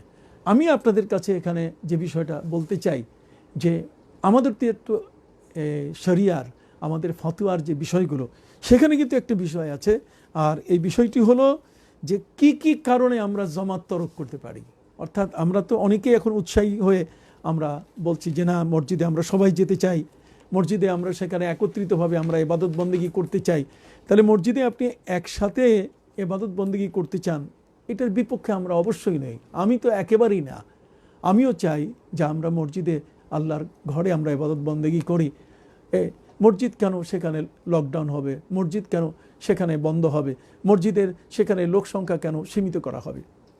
কিন্তু আমাদের মধ্যে একটা বিষয় জানা দরকার যে কি কি কারণে আমরা জমাতটাকে তরক করতে পারি, কি কি কারণে। অর্থাৎ 10 জনের কথা বলা হয়েছে, সীমিত, একটা সীমিতকরণ। হ্যাঁ, দেশের রাষ্ট্রপ্রধান যদি এমন দেশের মানুষের জীবন সুরক্ষার জন্য যদি এই ধরনের কোনো দিক নির্দেশনা তিনি দিয়ে থাকেন, তাহলে সেটা অবশ্যই বিজ্ঞানসম্মত হওয়ার পাশাপাশি শরিয়া সম্মত কি না আমরা যদি সেটাকে পর্যালোচনা করি, তাহলে সেখানেও কিন্তু আমরা দেখতে পাবো। আমরা হযরতে আব্দুল্লাহ ইবনে আব্বাস রাদিয়াল্লাহু তাআলা আনহুমার সেই হাদিস, যেটা আমরা বুখারী শরীফের মধ্যেও কিন্তু দেখতে পাচ্ছি, ইমাম বুখারী আলাইহির রাহমা এই হাদিসখানা তিনি উল্লেখ করেছেন যে আসলে আমরা এই মুহূর্তে যে যখন কোনো অসুবিধা দেখা দেবে তখন সেক্ষেত্রে মসজিদে জুমার জন্য আমরা যেতে পারবো কিনা, জুমার নামাজের জন্য আমাদের মসজিদে যাওয়া ওই মুহূর্তে কতটুকু ফরজে আইন থাকবে, কতটুকু এটা আমাদের দায়িত্বের মধ্যে থাকবে, এই বিষয়টা আমরা যদি সহিহ বুখারী থেকে দেখি তাও কিন্তু আমাদের জন্য বিষয়টা সহজ হয়ে যায়। আসুন সহিহ বুখারী শরীফের প্রথম খণ্ড 123 পৃষ্ঠার মধ্যে সেখানেই হযরত ইমাম বুখারী রহমতুল্লাহ আলাইহি তিনি শিরোনাম টেনেছেন, তিনি বলেছেন বাবুর রুখসাতে ইল্লাম ইয়াহজুরিল জুমাতা ফিল মাতার। তার মানে কোনো ব্যক্তি যদি বৃষ্টির কারণে জুমার নামাজে অংশগ্রহণ করতে না পারে তাহলে তার রুখসাত প্রসঙ্গে, তার অর্থ হলো যে তার এই বিষয়টির বৈধতা প্রসঙ্গে, যে একজন ব্যক্তি মুষলধারে বৃষ্টি হচ্ছে আর এই মুষলধারে বৃষ্টি হওয়ার কারণে তিনি আসতে পারছেন না, মসজিদে আসতে না পারার কারণে এখন এই ব্যক্তি জুমার নামাজ তরক করতে পারেন কিনা, সেখানে তিনি শিরোনাম টেনেছেন যে হ্যাঁ তিনি ইচ্ছে করলে জুমার নামাজ তরক করতে পারবেন। তাহলে বোঝা গেল মুষলধারে বৃষ্টি এই জিনিসটা একটা কারণ। এই বৃষ্টির কারণে কি হয়, কি অবস্থা ঘটে, আসুন আমরা হাদিস থেকে এটা দেখি। হাদিস শরীফের মধ্যে এখানে বলা হচ্ছে, আমি আপনাদের কাছে সহিহ বুখারীর হাদিসখানাই পড়ি। অবি ক্বালা হাদ্দাসানা মুসাদ্দাদুন ক্বালা হাদ্দাসানা ইসমাঈল ওয়া ক্বালা আখবারানা আব্দুল হামিদ সাহিবুল জিয়াদি ক্বালা হাদ্দাসানা আব্দুল্লাহ ইবনুল হারিস ইবনে আম্মি মুহাম্মদ ইবনে সিরিন قال ابن عباس رضي الله تعالى عنهما لمؤذنه في يوم مطير إذا قلت أشهد أن محمد رسول الله فلا تقل حي على الصلاة قل صلوا في بيوتكم فكأن الناس استنكروا فقال فعله من هو خير مني إن الجمعة عزمة وإني كرهت أن أحرجكم فتمشون في الطين واللهس। এখানে হাদিসের তরজমা আপনি শুনেন, আপনার মধ্যে অবশ্যই এ বিষয়ে নিজে নিজেও আপনি একটা সিদ্ধান্ত নিতে পারবেন। আপনি দেখুন নবী করিম সাল্লাল্লাহু আলাইহি ওয়াসাল্লামের বিশিষ্ট সাহাবী, তার চাচাতো ভাই হযরত ইবনে আব্বাস, আব্দুল্লাহ ইবনে আব্বাস রাদিয়াল্লাহু তাআলা আনহুমা, তিনি তার মুয়াজ্জিনকে বললেন ক্বালা লি মুয়াজ্জিনিহি ফি ইয়াউমিন মাতিরিন, মুষলধারে বৃষ্টি হচ্ছিল, এই মুষলধারে বৃষ্টির সেই দিনে তিনি তার মুয়াজ্জিনকে বললেন ইজা কুলতা আশহাদু আন্না মুহাম্মাদার রাসূলুল্লাহ। আমাদের আজানের মধ্যে 15টি কালেমা আছে, তার মধ্যে প্রথম আমরা যে কালেমাটা পাই আশহাদু আল্লা ইলাহা ইল্লাল্লাহ, তারপরে আশহাদু আন্না মুহাম্মাদার রাসূলুল্লাহ। এই আশহাদু আন্না মুহাম্মাদার রাসূলুল্লাহ সম্পর্কে হযরত আব্দুল্লাহ ইবনে আব্বাস তার মুয়াজ্জিনকে বলছেন যে যখন তুমি আশহাদু আন্না মুহাম্মাদার রাসূলুল্লাহ পড়বে তারপরে তো হাইয়া আলাস সালাহ আছে, তিনি বলেন ফালা তাকুল হাইয়া আলাস সালাহ, তুমি হাইয়া আলাস সালাহ বলো না, কুল সাল্লু ফি বুয়ুতিকুম, বরং তুমি এই জায়গায় বলো যে তোমরা তোমাদের ঘরেই নামাজটা পড়ে নাও। কেন? ফাকা আন্না নাসা ইস্তানকারু, তিনি তো বলেছেন যেহেতু প্রচণ্ড বৃষ্টি হচ্ছে, মুষলধারে বৃষ্টি হচ্ছে, এ কারণে তোমরা তোমাদের ঘরেই তোমাদের নামাজটা পড়ো। তিনি মুয়াজ্জিনকে বললেন। এটি কিন্তু সহিহ বুখারীর 123 নম্বর। আমি বুখারী শরীফ দেখা দেয়, অনেকেই তো বুখারী পাগল, বুখারী ছাড়া কিছু বোঝে না, এই জন্য আমি বুখারী শরীফ থেকে আমি আপনাদের কাছে তেলাওয়াত করলাম এই হাদিসখানা। সেখানে যে কথাটি পরিষ্কার করে হযরতে আব্দুল্লাহ ইবনে আব্বাস তার মুয়াজ্জিনকে বললেন, এবং মুয়াজ্জিন যখন এই সল্লু ফি বুয়ুতিকুম, তোমরা আজকে তোমাদের ঘরে তোমাদের নামাজটি পড়ে নাও, তোমাদের মসজিদে আসার দরকার নেই, তখন ফাকা আন্নান নাসা ইস্তানকারু, অবস্থা দেখা দিল যে মানুষগুলো তার এই কথাটি পছন্দ করলো না, যে হযরত আব্দুল্লাহ ইবনে আব্বাস তিনি কেন যার যার ঘরে নামাজ পড়ার জন্য তিনি বললেন, এই নির্দেশ দিলেন, এটা তিনি ঠিক করেন নাই। অতএব তার কাছে তারা প্রশ্ন তুললেন যে আপনি এটা কেন করছেন, কেন আপনি মুয়াজ্জিনকে এটা বলতে বললেন? তখন তিনি বললেন ফাকালা ফাআলাহু মান হুয়া খায়রুম মিন্নি, আমি তো কাজটা করি নাই, বরং আমার চেয়ে উত্তম যিনি, তার মানে প্যারা নবী রাসূল করিম সাল্লাল্লাহু আলাইহি সাল্লাম তিনি নিজেও এই কাজটি করেছেন। তিনি নিজেও মুয়াজ্জিনকে বলেছেন তুমি বলো সাল্লু ফি বুয়ুতিকুম, যে বিপদের কালে, ভয়ের কালে, ঠিক এরকম মুষলধারে বৃষ্টি চলাকালে, অন্ধকারের সময়ে, এই সময়গুলোতে তোমরা তোমাদের ঘরেই তোমরা নামাজ পড়ো। এটা তো আমি বলিনি, বরং এ কাজটি করেছেন আমার চেয়ে উত্তম যিনি, শ্রেষ্ঠতম যিনি, প্যারা নবী রাসূল করিম সাল্লাল্লাহু আলাইহি ওয়াসাল্লাম, তিনি বলেছেন ইন্নাল জুমাআতা আযামাতুন, জুমা তো এটা একটা ফরজ ইবাদত, এটা অত্যন্ত জরুরি, কিন্তু ওয়া ইন্নী কারাহতু আন উহরিজাকুম, কিন্তু আমি চাই না তোমাদেরকে বিপদের মধ্যে ফেলে দিব, ফাতামশুনা ফিত তিন ওয়াদ দাহস, আর তোমরা বিপদের মধ্যে পড়ো, তোমরা কাদামাটিতে হাঁটতে গিয়ে সেখানে পড়ে যাও এবং প্রচণ্ড ঠান্ডার সম্মুখীন হয়ে যাও। তাহলে আমরা কিন্তু এখানে ইমাম বুখারী রহমতুল্লাহ আলাইহির বুখারীর শিরোনামে কিন্তু আমরা রুখসত দেখতে পাচ্ছি, অনুমতি দেখতে পাচ্ছি যে বৃষ্টি যদি মুষলধারে হয় তাহলে সেখানে কিন্তু মসজিদে যাবার, জুমার নামাজ পড়ার ওখানে প্রয়োজন নাই, বরং যার যার নিজের ঘরে সেখানে জুমার নামাজ তারা মানে জোহরের নামাজ তারা পড়ে নেবেন। তাহলে নিজ নিজ ঘরে তারা নিজের নামাজ পড়ে নেবেন, কিন্তু জুমার নামাজের জমাতে আসার প্রয়োজন নাই। আমি আরেকবার আপনাদের কাছে ইমাম বুখারীর শিরোনামটা পড়ছি যাতে আরেকটু মনে থাকে। তিনি বলছেন বাবুর রুখসাতে ইল্লাম ইয়াহদুরিল জুমআতা ফিল মাতার। মাতার মানে বৃষ্টি, বৃষ্টির কালে জুমার নামাজে উপস্থিত না হওয়ার অনুমতি প্রসঙ্গে। তাহলে আমরা ইমাম বুখারী রহমতুল্লাহ আলাইহির মতো ব্যক্তি যদি 6 লক্ষ হাদিসের হাফেজ ছিলেন, সেই ইমাম বুখারী রহমতুল্লাহ আলাইহি তার বুখারী শরীফের মধ্যে যে হাদিসখানা নিয়ে আসলেন, এটা তো তিনি না বুঝে এই শিরোনাম তিনি এখানে টানেন নাই। তো কাজেই আমরা কিন্তু এই হাদিসখানা যেটা বুখারী শরীফে এসছে, এটা যদি আমরা লক্ষ্য করি, এটা হযরত ইমাম মুসলিম রহমতুল্লাহ আলাইহি তার 2য় খণ্ডের 485 পৃষ্ঠা এবং হাদিস নম্বর 699, সেখানে তিনি বিষয়টা উল্লেখ করেছেন। ঠিক এমনি করে আমরা যদি লক্ষ্য করি তাহলে এখানে মাসনাদে আবি আওয়ানা, সেখানে হাদিস কানা আনা হয়েছে। সহিহ ইবনে হিব্বানের 3য় খণ্ড, সেখানে 180 পৃষ্ঠা 1865 নম্বর হাদিস। সুনানে বাইহাকির মধ্যে এই হাদিস কানা আনা হয়েছে 3য় খণ্ডের 85 পৃষ্ঠা এবং হাদিস নম্বর হচ্ছে 5400 এখানে 35।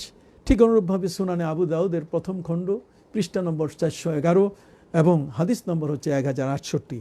আর জামিউল উসুল ফি আহাদিসের রসুল সাল্লাল্লাহু আলাইহি ওয়াসাল্লাম, সেখানে 5ম খণ্ড 669 পৃষ্ঠা হাদিস নম্বর 3957।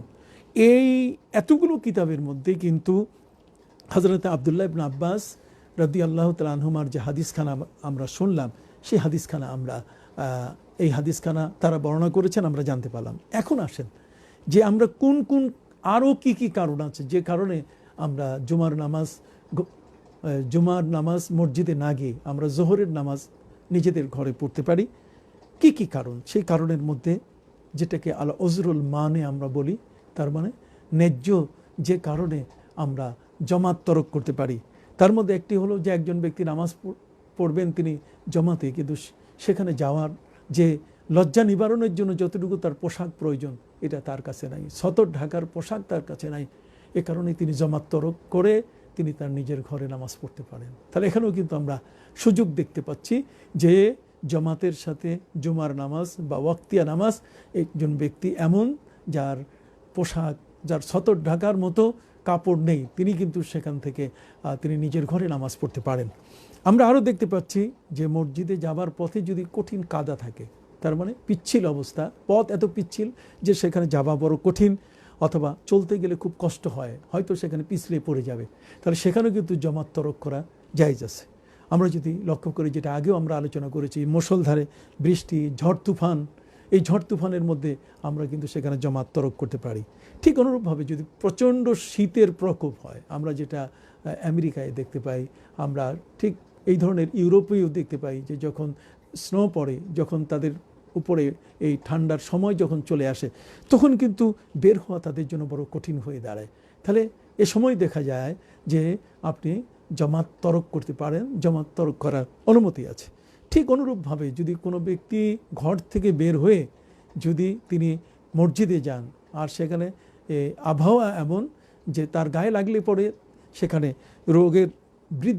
রোগ বৃদ্ধি হতে পারে, তো কাজেই রোগ বৃদ্ধির যদি কোনো ব্যক্তি আশঙ্কা করেন তাহলে তিনিও কিন্তু জমাত তরক করতে পারেন। ঠিক অনুরূপভাবে যদি আমরা দেখি যে একজন ব্যক্তি তিনি মুসাফির, তার কাছে বেশ টাকা পয়সা আছে, মালামাল আছে, তিনি যদি এখন এই মসজিদের যতটুকু দূরত্ব সেখানে যান তাহলে মাঝখানে সেগুলো লুটপাট হয়ে যেতে পারে। যদি তিনি কোনো মতেই জানতে পারেন তাহলে তিনি যেখানে আছেন সেখানে থেকেই তিনি নামাজ পড়ে নেবেন, তার জমাতের নামাজ পড়ার প্রয়োজন নাই, জমাত তিনি তরক করতে পারেন। ঠিক অনুরূপভাবে পথে যদি দুশ্মনের কোনো ভয় থাকে, আমরা দেখেছি যে হজের মতো একটা ফরজ ইবাদত, সেখানে যদি কোনো ব্যক্তি তার এহসার হয়, তার মানে নিজের ঘর থেকে মক্কা শরীফ পর্যন্ত যাওয়ার ক্ষেত্রে মাঝখানে যদি কোনো বাধা থাকে, তাহলে এ কারণে তার উপর কিন্তু আর হজ ফরজ থাকে না। যখন পথ খোলা হবে, যখন স্বাভাবিক অবস্থা আসবে, তখন তার উপরে সেই হজ আদায় করতে হবে। ঠিক অনুরূপভাবে যদি কোনো ব্যক্তি এমন হয় যে অমাবস্যার কঠিন রাত, কোনো বাতি নাই, কিচ্ছু নাই, তিনি পথ চলতে পারছেন না, পথ দেখা যাচ্ছে না, তা তার জন্য কিন্তু তিনি জমাত তরক করতে পারেন। ঠিক অনুরূপভাবে কঠিন যদি বজ্রপাত হয়, সেখানে যদি ভয় পাওয়া হয় যে এখানে বজ্রপাতের আক্রমণ হতে পারে, তাহলে সেখানেও জমাত তরক করা যেতে পারে। ঠিক অনুরূপভাবে অন্ধকারে যদি ধূলির ঝড় হয়, তাতেও কিন্তু আমরা সেখানেও দেখি যে জমাত তরক করা জায়েজ আছে। ঠিক অনুরূপভাবে যদি কোনো ব্যক্তি অসুস্থ থাকার কারণে তিনি চলতে ফিরতে পারছেন না, তাহলে তার ঘরেই তিনি নামাজ পড়বেন, তিনি তার মসজিদে গিয়ে নামাজ পড়ার দরকার নেই, তিনি জমাত তরক করতে পারেন। ঠিক অনুরূপভাবে মসজিদ যদি আপনার অবস্থান থেকে দূরে হয়, এটা আমরা আমেরিকায় দেখেছি বিভিন্ন জায়গায়, যে বাড়ির পাশে সেখানে মসজিদ হয় না, 20 কিলোমিটার 30 কিলোমিটার দূরে দূরে তাদের মসজিদ। সেখানে যদি কোনো কারণে আপনার গাড়িটা নষ্ট হয়ে গেছে, তা আপনি যাবেন কী করে? হ্যাঁ, যদি এমন জায়গা হয় দূর, যেখানে পায়ে হেঁটে গিয়েও জামাতের নামাজ পাওয়া বড় কঠিন হবে, 5 মাইল 7 মাইল দূর, তাহলে সেখানে আপনি জামাত তরক করতে পারেন। ঠিক অনুরূপভাবে একজন ব্যক্তি অসুস্থ, বারবার বায়ু নিঃসরিত হচ্ছে, এমনও ব্যক্তি যদি হয়, তাহলে তিনি কিন্তু তরক করতে পারেন তার জামাত। আমরা এক্ষেত্রে যদি লক্ষ্য করি, তাহলে আমরা এখানে আহসানুল ফতোয়া, একটি ফতোয়া গ্রন্থ, এই ফতোয়া গ্রন্থের 3য় খণ্ড আমরা 383 পৃষ্ঠার মধ্যে যদি লক্ষ্য করি, তাহলে সেখানেও কিন্তু এখানে পরিষ্কার করে বলা হয়েছে যে কি কি কারণে একজন ব্যক্তি সাধারণত জামাতকে তরক করতে পারে। তিনি বলছেন যে মরিজে রিয়া কে লিয়ে তর্ক জামাত জায়েজ হ্যায়। ঠিক অনুরূপভাবে তিনি বলেছেন যে পেশাব পায়খানা ইয়া ভোগ কি শিদ্দত কে वजह से তর্ক জামাত জায়েজ হয়। একজন ব্যক্তির পেশাব পায়খানা এত বেগ এসে গেছে যে তিনি এখন মসজিদে গেলে তার কাপড় নষ্ট হয়ে যেতে পারে, অথবা প্রচণ্ড ক্ষুধা তার লেগেছে, তারপরও তিনি এই উদ্দেশ্যে কিন্তু জামাত তরক করতে পারেন। তাহলে আমরা কিন্তু এখানে পরিষ্কার করে আমরা কিন্তু এখানে দেখতে পাইলাম যে এখানে আসলে জামাত তরক করার কিন্তু সুযোগ আছে, সুযোগ যে নাই তা কিন্তু নয়। ঠিক এমনি করে আমরা আরেকটু এ ব্যাপারে একটু বেশি করে বলতে চাই, আর সেটা হলো এই যে জুমার মতো এই ধরনের নামাজ, এটা আপনার আদায় করতে গেলে কোথায় কোথায় আপনার আদায় করার সুযোগ আছে এবং কোথায় কোথায় নাই। আমরা আগে নাইগুলো বলি, নাইগুলো বললে তখনই বোঝা যাবে যে বাকি কোথায় কোথায় এগুলো করা যায়। আপনি দেখেন বনে জঙ্গলে জুমার নামাজ, এটা জায়েজ নাই, বনে জঙ্গলে জুমার নামাজ করা যাবে না। ঠিক নিভৃত চরাঞ্চলে, এমন চর যেখানে কোনো মানুষের বসতি নাই, আপনি সেখানে গেছেন এমনি, কোনো সুন্দরবনে আপনি চলে গেছেন সে সুন্দরবন দেখার জন্য, তো সুন্দরবনের ভিতরে সেখানে আপনি পৌঁছে গেছেন, এখানে কিন্তু আপনার জুমার নামাজ এটা আপনার জন্য জায়েজ নাই। ঠিক অনুরূপভাবে শত্রুর যদি ভয় থাকে, সেখানেও জুমার নামাজ জায়েজ নাই। মুষলধারে যদি বৃষ্টি হয়, সেখানেও জুমার নামাজ আপনার যাওয়ার প্রয়োজন নাই। ঠিক অনুরূপভাবে আরেকটি বিষয় যেটা, সেটা বলা হয়েছে যে সর্বসাধারণের অনুমতি। আমরা আমাদের কাছে, আমাদের হাতে এখানে ফতোয়া আলমগীরি আছে, ফতোয়া আলমগীরির মধ্যে এখানে কিন্তু পরিষ্কার করে যতগুলো কথা বলা হয়েছে, সেখানে তার মধ্যে একটি জিনিস আছে যে এই জুমার নামাজ এটা ওয়াজিব হওয়ার জন্য এটা যতগুলো শর্ত আছে, তার মধ্যে বিশেষ করে যে যে কারণগুলোতে এই জুমার নামাজ একজন ব্যক্তির উপরে থাকে না, একজন ব্যক্তি জুমার নামাজ তিনি তরক করতে পারেন, তার মধ্যে একটি হলো যে যদি তার দৃষ্টিশক্তি না থাকে। একজন অন্ধ ব্যক্তির উপর কিন্তু জুমা ওয়াজিব না, একজন মুসাফিরের উপর কিন্তু জুমা ওয়াজিব না। তাহলে কার উপরে জুমা ওয়াজিব? জুমা ওয়াজিব হতে গেলে একজন স্বাধীন ব্যক্তি হতে হবে, তিনি কৃতদাস হবেন না। ঠিক অনুরূপভাবে একজন ব্যক্তি তার চলার মতো শক্তি থাকতে হবে, ওয়াল কুদরত আলাল মাসি। ঠিক অনুরূপভাবে ওয়াল বাসার, তার চোখের দৃষ্টি ঠিক থাকতে হবে। ঠিক অনুরূপভাবে একজন ব্যক্তি এমন যে ব্যক্তি তার যানবাহনের উপরে চড়তে পারছেন, যদি চড়তে না পারেন তাহলে কিন্তু উনি কি করে মসজিদ পর্যন্ত যাবেন? কাজে তার উপরে জুমার নামাজ তরক করা জায়েজ আছে। ঠিক অনুরূপভাবে আমরা যদি দেখি ওয়াল মাতারুস শাদীদ, এবং কঠিন বৃষ্টি হচ্ছে, অনুরূপভাবে একজন মনিব তার দাসকে মসজিদে যেতে দিচ্ছে না, এক্ষেত্রেও দাস মসজিদের তরক করতে পারে। ঠিক অনুরূপভাবে মসজিদ জুমার নামাজ হওয়ার জন্য সেখানে রাষ্ট্রের যিনি প্রধান তার অনুমতি থাকতে। আমাদের বাংলাদেশের সবগুলো এখন বলতে গেলে শহর, আমাদের গ্রাম বড় কম, বাকি দক্ষিণাঞ্চলের একেবারে আমরা বঙ্গোপসাগরের পাশে কিছু জেগে ওঠা চর আছে, আমরা সেগুলোকে বলতে পারি যেগুলো একেবারে চরাঞ্চল, যেখানে সাধারণত মানুষের এখনও বসতি শুরু হয়নি, ওগুলোতে সাধারণত জুমার নামাজ হবে না। ঠিক এমনি করে জুমার নামাজ হওয়ার জন্য শর্ত হচ্ছে যে জোহরের ওয়াক্ত হতে হবে। ঠিক অনুরূপভাবে অমিনহাল খুতবা, এবং সেখানে খুতবা পড়ার মতো লোক থাকতে হবে। আর পাশাপাশি আরেকটি বিষয় এখানে বলা হয়েছে যে জুমার নামাজের জন্য জমাত হতে হবে। জমাত কতজন হলে হয়, আমি যে কথাটি আগে আপনাদের সামনে তুলে ধরেছি সেটা আপনি দেখুন যে আমাদের ফতোয়া আলমগীরির এখানে প্রথম খণ্ডের 148 পৃষ্ঠার মধ্যে বলা হচ্ছে অমিনহা আল জামা ও আকাল্লুহা সালাসাতুন সাওয়াল ইমাম। তার মানে ইমাম বাদে 3 জন ব্যক্তি যদি হয় তাতে কিন্তু জুমার নামাজ হয়ে যায়।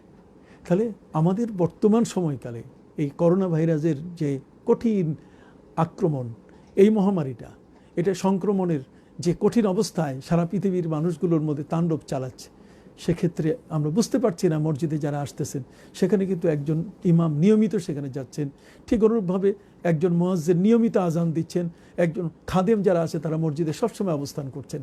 তাহলে এই মানুষগুলোরও তো জীবনের সুরক্ষা প্রয়োজন। আপনি ফতোয়া যতই দিতেই থাকেন তারপরও ওই মানুষগুলোর জীবনের প্রতি কি দরদ নাই? তাহলে এক্ষেত্রে সরকারের এই সিদ্ধান্ত একেবারেই সঠিক সিদ্ধান্ত। ইসলামী ফাউন্ডেশন যে প্রজ্ঞাপন জারি করেছে তা কিন্তু যথাযথ এবং সঠিক প্রজ্ঞাপন। তার কারণ হচ্ছে এই যে এখানে সরকারের পক্ষ থেকে কিন্তু বাধা সৃষ্টি করা হয় নাই, বরং সরকার তো বলেছে যে আপনার মসজিদে যাবেন এবং জুমার নামাজের জন্য আপনি দেখুন আমাদের ফতোয়া আলমগীর, এটা হানাফি মযহাবের একটি বড় ধরনের ফতোয়া গ্রন্থ।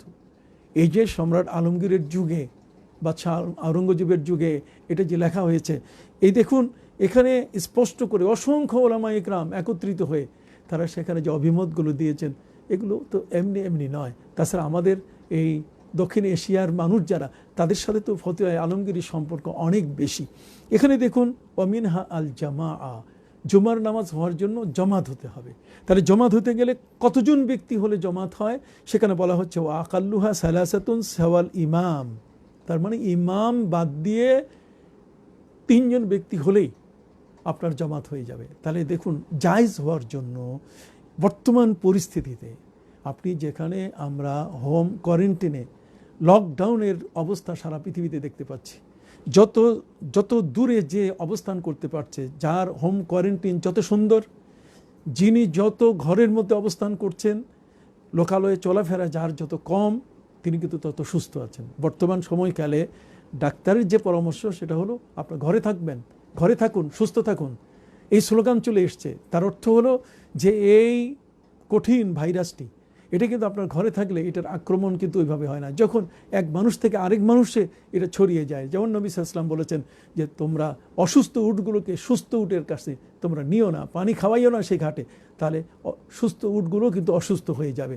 তাহলে এখানেও কিন্তু রোগের যে সংক্রমণ আছে সেটা কিন্তু আমরা দেখতে পাচ্ছি। তাহলে আমরা জাহেলি যুগে তারা নিজেরা বলেছে লা আদওয়া ওয়ালা তিরাতা, তার মানে যে রোগ নিজে নিজে অলৌকিকভাবে ছড়ায় না, রোগ অলৌকিকভাবে ছড়ায় না।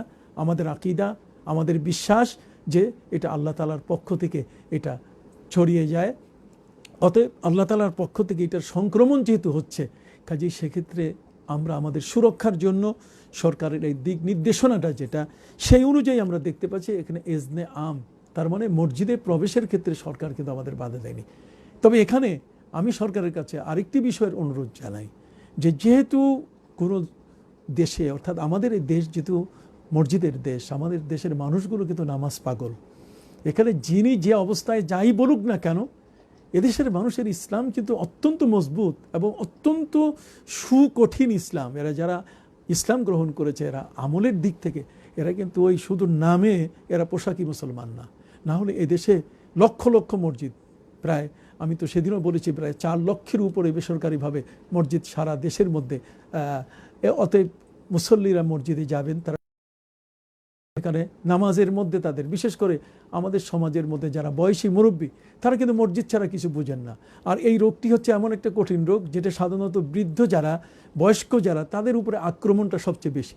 যদিও রোগ প্রতিরোধ ক্ষমতা যাদের মধ্যে আছে, আমাদের দেশের যুবক এবং যারা বয়সে কম, তারা যে মারা যাচ্ছে না তা কিন্তু নয়, শিশুরও মৃত্যুর খবর আমরা জানি, যুবকের মৃত্যুর খবর কিন্তু জানি, কিন্তু তুলনামূলকভাবে যারা 60 বছর বা এর ঊর্ধ্বে যারা আছেন তাদেরকে কিন্তু এই রোধ প্রতিরোধ ক্ষমতার যে একটা শক্তি সেটা কিন্তু তুলনামূলকভাবে কম, যে কারণে তারা এখন মসজিদ থেকে তারা যদি ঘরে থাকেন তাহলে ঘরে থাকার ক্ষেত্রে আমরা তো জুমার নামাজ জায়েজ হওয়া, এখন আপনার নিজের ব্যাপার, আপনি জুমার নামাজ পড়বেন কিনা, আপনি জুমার নামাজ পড়বেন কিনা। আমি তো আপনাদের সামনে হাদিস পড়ে শুনিয়ে দিয়েছি যে মারিজ অসুস্থ কোনো ব্যক্তি যাবে না, ঠিক যদি ভয় যদি থাকে অথবা সেখানে মুষলধারে বৃষ্টি হয়, তাহলে আমরা কি দেখতে পাচ্ছি, আমরা আমাদের মধ্যে তো একটা আতঙ্ক কাজ করছে যে সেখানে গেলে আক্রান্ত হওয়ার সম্ভাবনা, তাহলে দুশ্মনের ভয়, দুশ্মন তো আমরা দেখি না, তারপরেও তো একটা ভয় ভিতরে আছে, তার মধ্যে যদি জমাত তরক করা যায়, সেখানে যদি জুমার নামাজ থেকে জমাতের নামাজ থেকে যদি আমরা দূরে থাকতে পারি, তাহলে আমরা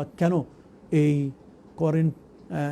মানে করোনা ভাইরাসের মতো এমন একটা অদৃশ্য ঘাতক এই ভাইরাসের হাত থেকে রক্ষা পাওয়ার জন্য সুরক্ষার ক্ষেত্রে আমরা মসজিদে না গিয়ে যদি নিজের ঘরে, মসজিদ সেটা তো তার নামাজ জায়েজ হওয়ার জন্য সেখানে ইমাম মুয়াজ্জিন খাদেমরা আছেন, আমরা তো সবসময় পড়েছি নামাজ, আল্লাহ পরিবেশ খুব তাড়াতাড়ি ঠিক করে দিলে আমরা আবার মসজিদে অবশ্যই যাব, কিন্তু মসজিদের ক্ষেত্রে এখানে কিন্তু নামাজ বন্ধ করে আমরা ভুল বুঝতেছি অনেকেই, আমরা এই বিষয়টাকে ভুল ব্যাখ্যা করছি যে সরকার এখানে কেন সীমাবদ্ধ করলো, কেন সীমাবদ্ধ করবে না সরকার, এখানে যেহেতু একজনের সাথে এই ফিজিক্যাল ডিস্টেন্সটা তো শুধু মসজিদেই সরকার বলছে না, এটা তো বাজারের কথাও বলছে, এটা তো ব্যাংকের কথাও বলছে, এটা তো অন্যান্য বিষয়ের কথাও বলছে, কিন্তু দুঃখজনক ঘটনা ঘটে গেল এইমাত্র কয়েকদিন আগে যে সেখানে পোশাক শ্রমিকদেরকে এমনভাবে ডেকে আনা হলো যে তারা নিজের দেশ থেকে কেউ পায়ে হেঁটে, কেউ রিকশায়, কেউ একটা ট্রাকের মধ্যে গাদাগাদি হয়ে আমাদের কাছে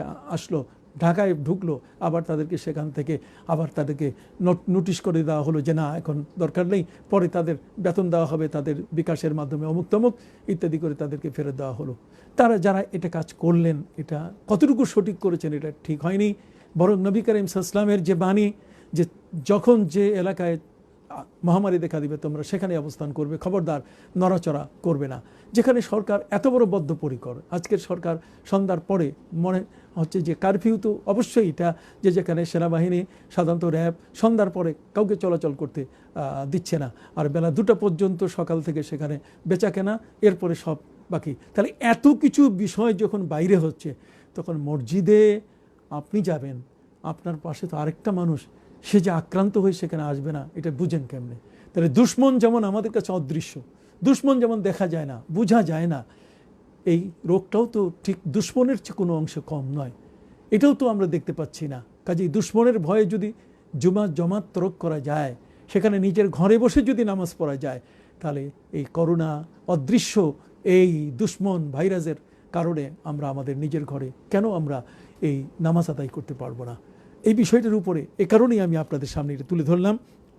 এখানে আজকের কিছু আলেম ওলামাও কিন্তু প্রশ্ন তুলতেছেন, তারা আমাদের কাছেও ফোন করছেন, যেহেতু ওই যে ইসলামী ফাউন্ডেশনে আমরা স্বাক্ষর করেছি সেখানে ছিলাম, তারা মনে করছে যে সরকার চাপ দিয়ে আমাদেরকে এই রায় আমরা এই মত দিয়েছি, এটা সম্পূর্ণ ডাহা মিথ্যা কথা। সরকারের কোনো চাপ নেই, বরং সরকার আমাদের উপরে মুক্তভাবে ছেড়ে দিয়েছে যে আমরা যেন একটি সঠিক সিদ্ধান্ত দিই জাতির ক্ষেত্রে।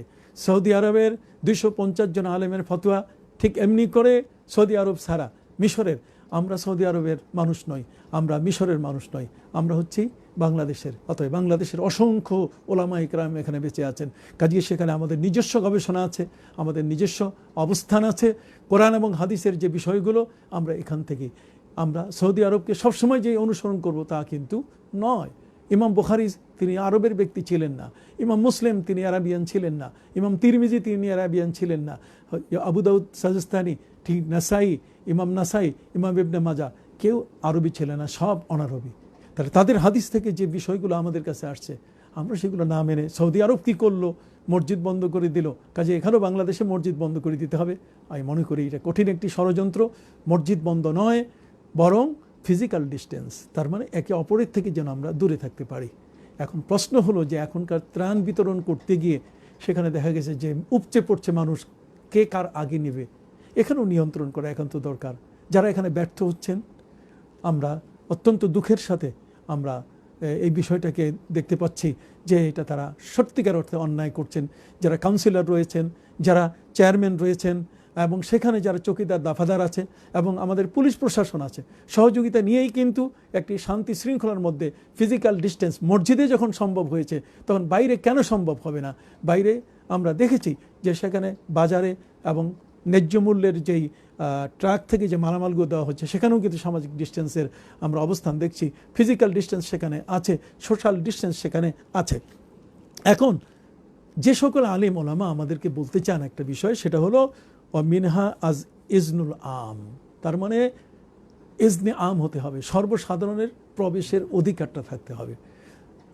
তারা বলছেন যে 10 জনের জন্য সরকার বললেন আর বাকি সবার জন্য আর সেখানে যেতে পারবে না, তাহলে এখানে ইজনে আম, সর্বসাধারণের প্রবেশের অধিকার তো থাকলো না। দেখুন, এখানে হচ্ছে মূলত করোনা ভাইরাসের আক্রমণটা এত বেশি কঠিন যে কারণে সরকার 10 জন পর্যন্ত বলেছে। কিন্তু আমি সরকারকে এখানে বিনয়ের সাথে অনুরোধ করব, যদি মসজিদ 5 তলা হয় তাহলে নিচতলার মধ্যে 10 জন, দোতলার মধ্যে 10 জন, 3 তলার মধ্যে 10 জন, 4 তলা 5 তলার মধ্যে 10 জন করে যদি হয়, তাহলে সেখানেও তো আপনার একটি নামাজ 50 জনে আদায় করতে পারেন।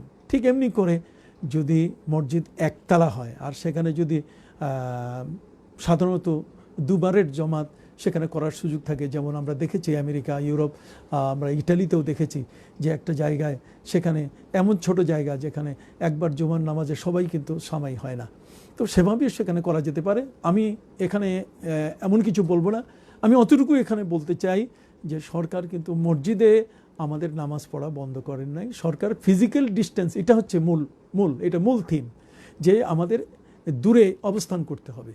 তো এই দূরে অবস্থানের কারণে বাজার থেকে নিয়ে, ঘাট থেকে নিয়ে, আমাদের যাতায়াত থেকে নিয়ে, গণপরিবহনে আমাদের বসা থেকে নিয়ে, রিকশায় 2 জন মানুষ যেন একত্রিতভাবে বসে যেতে না পারে, এই সবগুলোকে সরকার যেমন নিয়ন্ত্রণ করছে, ঠিক অনুরূপভাবে আমাদের ইবাদতের ক্ষেত্রেও এই নিয়ন্ত্রণ এবং আমাদের অনুমতি আছে, যেখানে আমাদের ফতোয়ার কিতাব এটাকে সমর্থন করছে। আর হাদিসের মধ্যে সল্লুফি বুয়ুতিকুম, তোমরা তোমাদের ঘরে নামাজ পড়ো, তোমরা খবরদার এই মুষলধারে বৃষ্টির সময় তোমাদের মসজিদে আসার দরকার নেই। আর ইমাম বুখারী রহমতুল্লাহ আলাইহি তিনি নিজেই যেখানে অধ্যায় সূচনা করলেন, একটা শিরোনাম যিনি টানলেন, বাবুর রুখসাতে ইল্লাম ইয়াহজুরিল জুমাআতা, ওই ব্যক্তির জন্য যে ব্যক্তি জুমায় উপস্থিত হতে পারছে না, তার এই অনুপস্থিত অনুমতি প্রসঙ্গে বলা হলো ফি ইয়াউমিন মাতিরিন, তার মানে মুষলধারে বৃষ্টির সময়। তাহলে আমরা এখানে দেখতে পাচ্ছি যে সবাইকে যে মসজিদে যেতে হবে তা কিন্তু এই মুহূর্তের অবস্থা নয়। তো কাজেই এক্ষেত্রে ইজনে আম বলতে গেলে সর্বসাধারণের অধিকারকে এখানে কোনো মতেই ক্ষুণ্ণ করা হয়নি। সরকার তো 3 জনের জায়গায় এখানে 10 জনকে যেতে বলেছে। এখন আমরা এই 10 জনের ভিতরে সীমাবদ্ধ থাকি না, তাতে হবে কি, আমরা এই রোগটা থেকে অন্তত পক্ষে রক্ষা পাবো। যেখানে আমাদের বিজ্ঞান কোরআন থেকে বিচ্ছিন্ন কেউ নয়, বিজ্ঞান আমাদেরকে বলে দিচ্ছে যে এখানে এই রোগটা যদি আমরা এতটুকু দূরত্বে থাকি এবং সমাগমটা যদি কম হয়, তাহলে আক্রান্ত হওয়ার সুযোগটা কিন্তু কম। তাহলে আমরা চাই প্রত্যেকেই একটা সুরক্ষিত সুন্দর একটি জীবন নিয়ে আমাদের কিন্তু অবস্থান তৈরি করা। আমরা এই বিষয়গুলো আপনাদের সামনে এই কারণেই তুলে ধরছি, আমরা কিন্তু হাদিস শরীফের সেই কথাটি বলতে চাই যেটি বুখারী মুসলিমের মধ্যে এসছে। নবী করিম সাল্লাল্লাহু আলাইহি ওয়াসাল্লাম বলছেন, লা তাআতা ফি মাসিয়াতিন ইন্নামাত তাআতু ফিল মারুফ। আমরা কোনো গুনাহে কারো আনুগত্য করব না, তবে ভালো জিনিসে আনুগত্য করব। অন্যত বলা হয়েছে লা তাআতা লি মাখলুকিন ফি মাসিয়াতিল খালিক, যে এই কাজটা করলে আল্লাহর নাফরমানি হয়, আমরা এমন কোনো গুনাহের কাজে কারো আনুগত্য করব না। শারহুস সুন্নাহ হাদিসের কিতাবের মধ্যে সেখানে উল্লেখ করা হয়েছে এই যে বিষয়টা। এখানে সরকার কিন্তু আমাদের কোনো মাসিয়াত, কোনো গুনাহের দিকে আমাদেরকে ধাবিত করেন। সরকারের কোনো ভাষা এ পর্যন্ত নাই, এবং সরকার কখনো বলে নাই যে মসজিদ এখন লক করে দাও, মসজিদে তালা লাগাই দাও, মসজিদে কেউ যেতে পারবে না, যেটা সৌদি আরব সহ বিভিন্ন জায়গায় বিভিন্ন দেশে এই জিনিসটি করেছে। এখানে কিন্তু আমাদের সরকার সেটা কখনো করবেন না বলে আমি আশাবাদী। যাই হোক, এখানে আমরা যে জিনিসটা দেখতেছি যে যেহেতু আমরা রুখসত, তার মানে অনুমতি আমরা পাচ্ছি বুখারী শরীফের থেকে, আমরা হাদিস গ্রন্থগুলো থেকে আমরা যদি লক্ষ্য করি, তাহলে এখানে আমার কাছে ফাতোয়ায়ে রহিমিয়া আছে, সেখানেও যদি আমরা দেখি, এখানেও কিন্তু সুযোগ আছে যে আমরা সাধারণত ঘরে আমরা নামাজটা পড়তে পারি। এই বিপদের কারে ফতুয়া রহিমিয়া, তারপরে আপনার দুর্রে মুখতার, স্বামী, এই সবখানে হাদিসের মধ্যে যে কথাগুলো আছে এই ফতোয়ার বিষয় কিন্তু সেগুলো এসছে। এখন কিছু বিষয় আমি আপনাদের সামনে তুলে ধরতে চাই। সেটা হলো যে জুমার নামাজে এই 10 জন সেখানে আমরা পড়লাম, কিন্তু বাকি যারা আমরা যেতে পারলাম না, বাকি যারা ঘরে আছি, এই ঘরের মধ্যে আমরা জুমার নামাজ আদায় করতে পারবো কিনা, যেটা আজকের মূল বিষয়।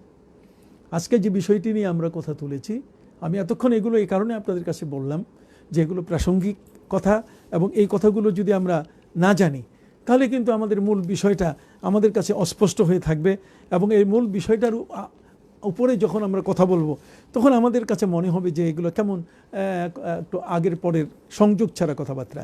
আমরা যখন দেখতে পাচ্ছি যে এখানে মূলত মসজিদে সেখানে আমাদের যাওয়াটা এই করোনা ভাইরাসের আক্রমণের থেকে বাঁচার জন্য সরকার এবং স্বাস্থ্যবিজ্ঞানী এবং আমাদের শরীয়ত এটাকে যখন পারমিট করেছে, তখন আমরা জুমায় যেতে পারলাম না। তাহলে জুমার দিনে আমরা ঘরের মধ্যে আমাদের ফ্ল্যাট বাড়িগুলোর ছাদে অথবা বেসমেন্টে আমরা সেখানে জুমার নামাজ আমরা পড়তে পারবো কি না, এই ধরনের একটা বিষয় আমার কানে এসেছে। আমি ইতিমধ্যে জানতে পেরেছি যে বেশ কিছু জায়গায় তারা নিজেদের ঘরে জমা পড়ে ফেলেছেন, অথবা বেসমেন্টে জমা পড়ে ফেলেছেন, অথবা কেউ কেউ নিজের জায়গায় অবস্থানে ঘরের মধ্যে স্বামী স্ত্রী ছেলে মেয়ে নিয়ে জুমার নামাজ পড়েছেন। এই ধরনেরও ঘটনা কানে এসেছে। আসলে জুমার নামাজ যদি জুমার মসজিদ সেখানে না হয় তাহলে অন্য কোথাও পড়া যাবে কি না? দেখুন, এ ব্যাপারে ইসলামী শরীয়তের পুরা পারমিশন, ইসলামী শরীয়ত পরিষ্কার করে দিয়েছে যে জুমার নামাজ হওয়ার জন্য কোনো মসজিদ হওয়া শর্ত নয়, মসজিদ হওয়া শর্ত নয়। আমরা দেখেছি যে মসজিদ ছাড়াও কিন্তু জুমার নামাজ আদায় করা যায়। একজন ব্যক্তি, সাধারণত দেখা গেছে যে সরকারের অনেক সময় কিছু ট্রেনিং থাকে, অনেক সময় আমরা দেখি যে শহরের থেকে বেশ দূরে সেখানে বহু মানুষ একত্রিত হয়েছে কোনো মাহফিলে বা কোনো সমাবেশে একত্রিত হয়েছে, সে দিনটি হলো জুমার দিন, অথবা কোনো সেখানে সরকারের পক্ষ থেকে সেখানে সেনাবাহিনীর কোনো ট্রেনিং হচ্ছে। তার ওই জায়গাটাতে এই সময়ে জুমার দিনে জুমার নামাজ আমরা পড়ব কিনা? আপনি দেখুন, আমরা আগেই বলেছি যে বনে জঙ্গলে অথবা চরাঞ্চলে এ সমস্ত জায়গায় কিন্তু জুমার নামাজ নাই। নবী করিম সাল্লাল্লাহু আলাইহি ওয়াসাল্লামের যে বিদায় হজটা হয়েছে, তিনি যে বিদায় হজ করেছেন, এই হজটা ছিল জুমার দিনে, এবং সেই হজ হয়েছে আরাফাতের ময়দানে। তাহলে আরাফাতের ময়দান মক্কা থেকে কতটুকু? 9 কিলোমিটার দূরে। তাহলে 9 বা 9.5 কিলোমিটার দূর যদি আমরা আরাফাত থেকে মুজদালেফা হয়ে মিনা হিসাব করে যদি দেখি, তাহলে এখানে প্রায় 17 থেকে 18 কিলোমিটার হয়। তাহলে এই আরাফাতের ময়দানে নবী করিম সাল্লাল্লাহু আলাইহি সাল্লামের মতো এক মহান রসুল, সেখানে তিনি জুমার দিনে কিন্তু জুমার নামাজ পড়েন নাই। তিনি কিন্তু সেখানে জোহর এবং আসর জামে তাকদিম এটাকে একত্রিত করে তিনি পড়েছেন। তাহলে দেখুন, এই আরাফাতের ময়দানে তিনি ইচ্ছে করলে জুমা পড়তে পারতেন, কিন্তু যেহেতু এটা সাধারণত এখানে মানুষের কোনো বসতি নেই, এটা সাধারণত একটা এমন জায়গা যে সারা বছর শুধুমাত্র হজের ক্ষেত্রে ব্যবহৃত হয়, আর অন্য কোনো ক্ষেত্রে সেটা ব্যবহৃত হয় না। এ কারণে নবী করিম সাল্লাল্লাহু আলাইহি ওয়াসাল্লাম সেখানে কিন্তু জুমার নামাজ পড়ান নাই, জুমার নামাজ তিনি পড়েন নাই। সেখানে জোহর এবং আসর, তিনি জোহরের ওয়াক্তে আসরের নামাজ তিনি একসাথে করে পড়েছেন, যেটাকে জমে তাকদিম বলে। যারা আমাদের প্রতি বছর বা প্রতিনিয়ত হজে যারা যাচ্ছেন, তারা অবশ্যই এই মসজিদে নামেরায় যারা ইমামের পেছনে নামাজ পড়েন, সাধারণত তারা এটা জেনে থাকেন এবং তারা এই বিষয়টা ভালো মতো বুঝেন। মূল যে বিষয়টা সেটা হলো যে জুমার মসজিদে যখন আমরা যেতে পারলাম না, তো জুমার মসজিদে যেতে না পেরে আমরা আমাদের ঘরে যে নামাজটা আদায় করব, সেটা কী নামাজ হবে? এটা কি জুমার নামাজ হবে না জোহরের নামাজ হবে?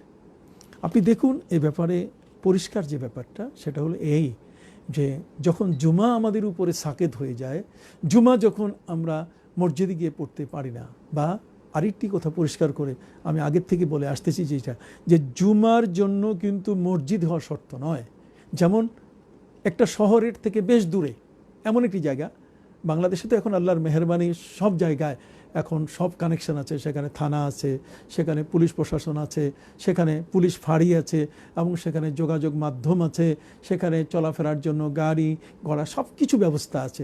বাংলাদেশে এটা বলতে গেলে গোটা দেশটাই আমাদের একটা শহর। কিন্তু বিষয়টা যদি এমন হয় যে শহরটা সাধারণত অনেক বড়, নবী করিম সাল্লাল্লাহু আলাইহি ওয়াসাল্লাম সেই শহরের মধ্যেই মূলত জুমা পড়তে বলেছেন।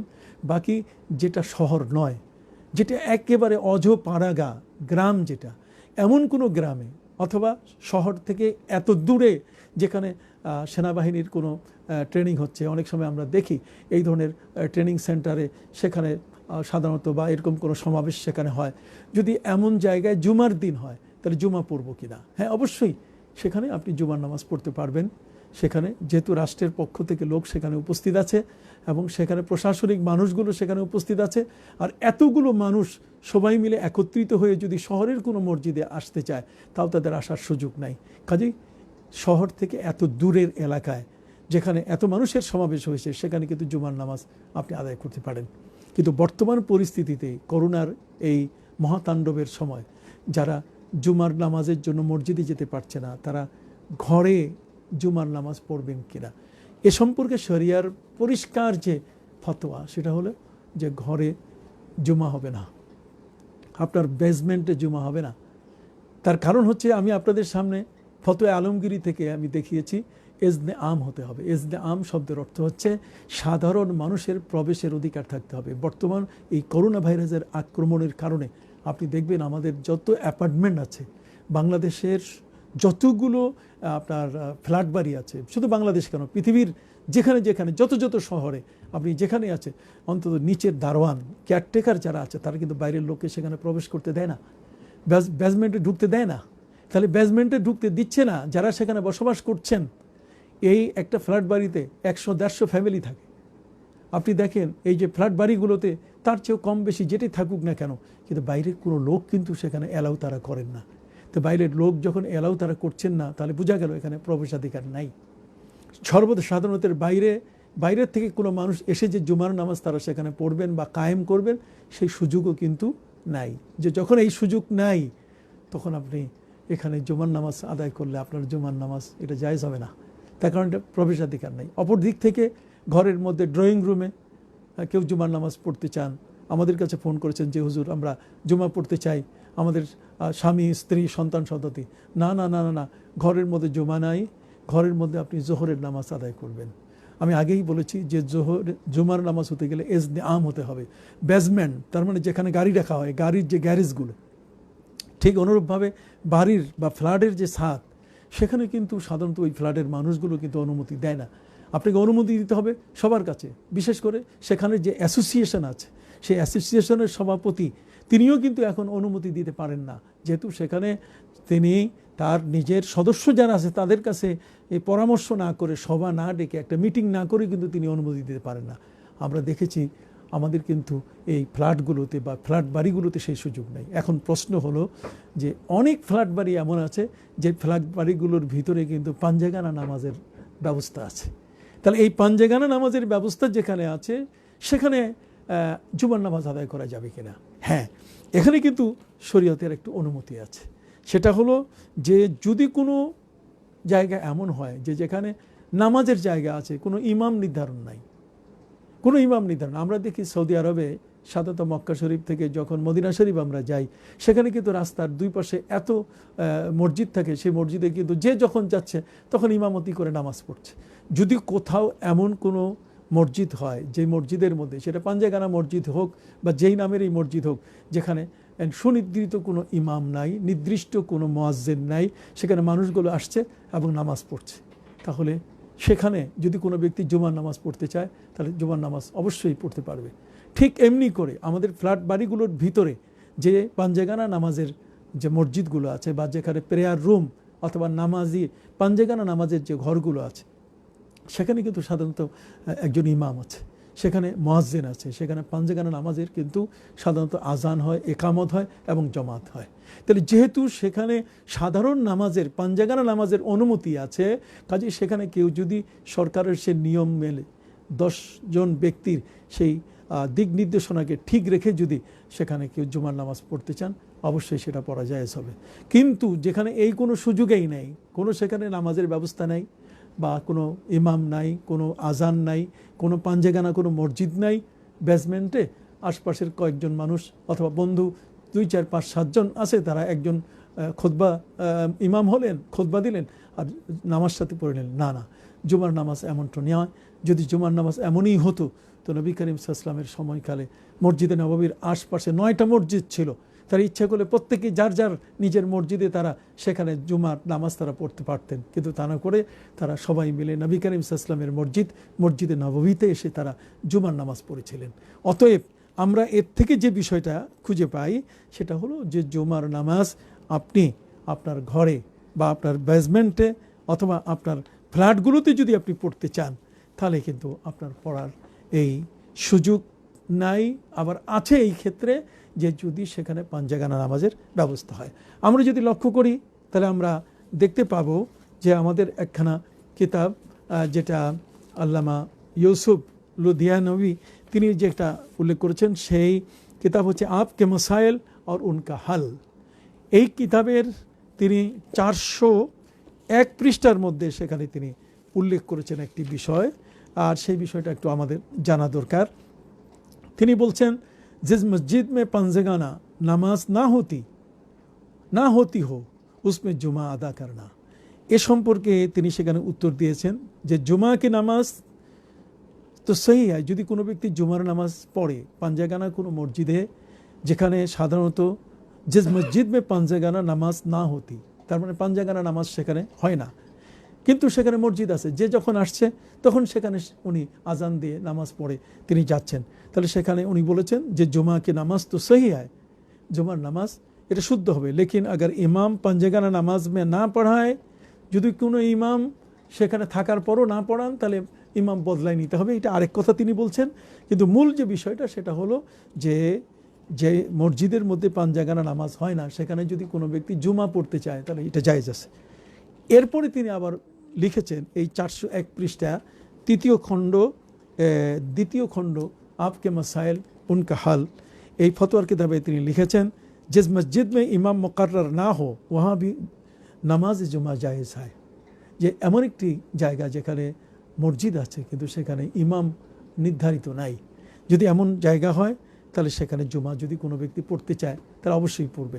তাহলে এটার আলোকে কিন্তু আমরা বুঝতে পারছি যে ফ্ল্যাট বাড়িগুলোর ভিতরে যে পাঞ্জাগানা মসজিদ আছে সেখানে যদি কেউ জুমার নামাজ পড়তে চায়, এবং এখানে এজনে আম বলতে গেলে যেহেতু 5 ওয়াক্ত নামাজের সেখানে অনুমতি সবসময় ছিল, সবসময় আছে, এখনও অন্য অন্য মসজিদে যেমন পাঞ্জাগানা নামাজ ছাড়া জুমার নামাজ পড়ার অনুমতি আছে, কিন্তু সরকারের এই নির্দেশনার কারণে ফিজিক্যাল ডিস্টেন্সের কারণে সেখানে 10 জন ইচ্ছে করে তারা সেখানে পড়তে পারবেন।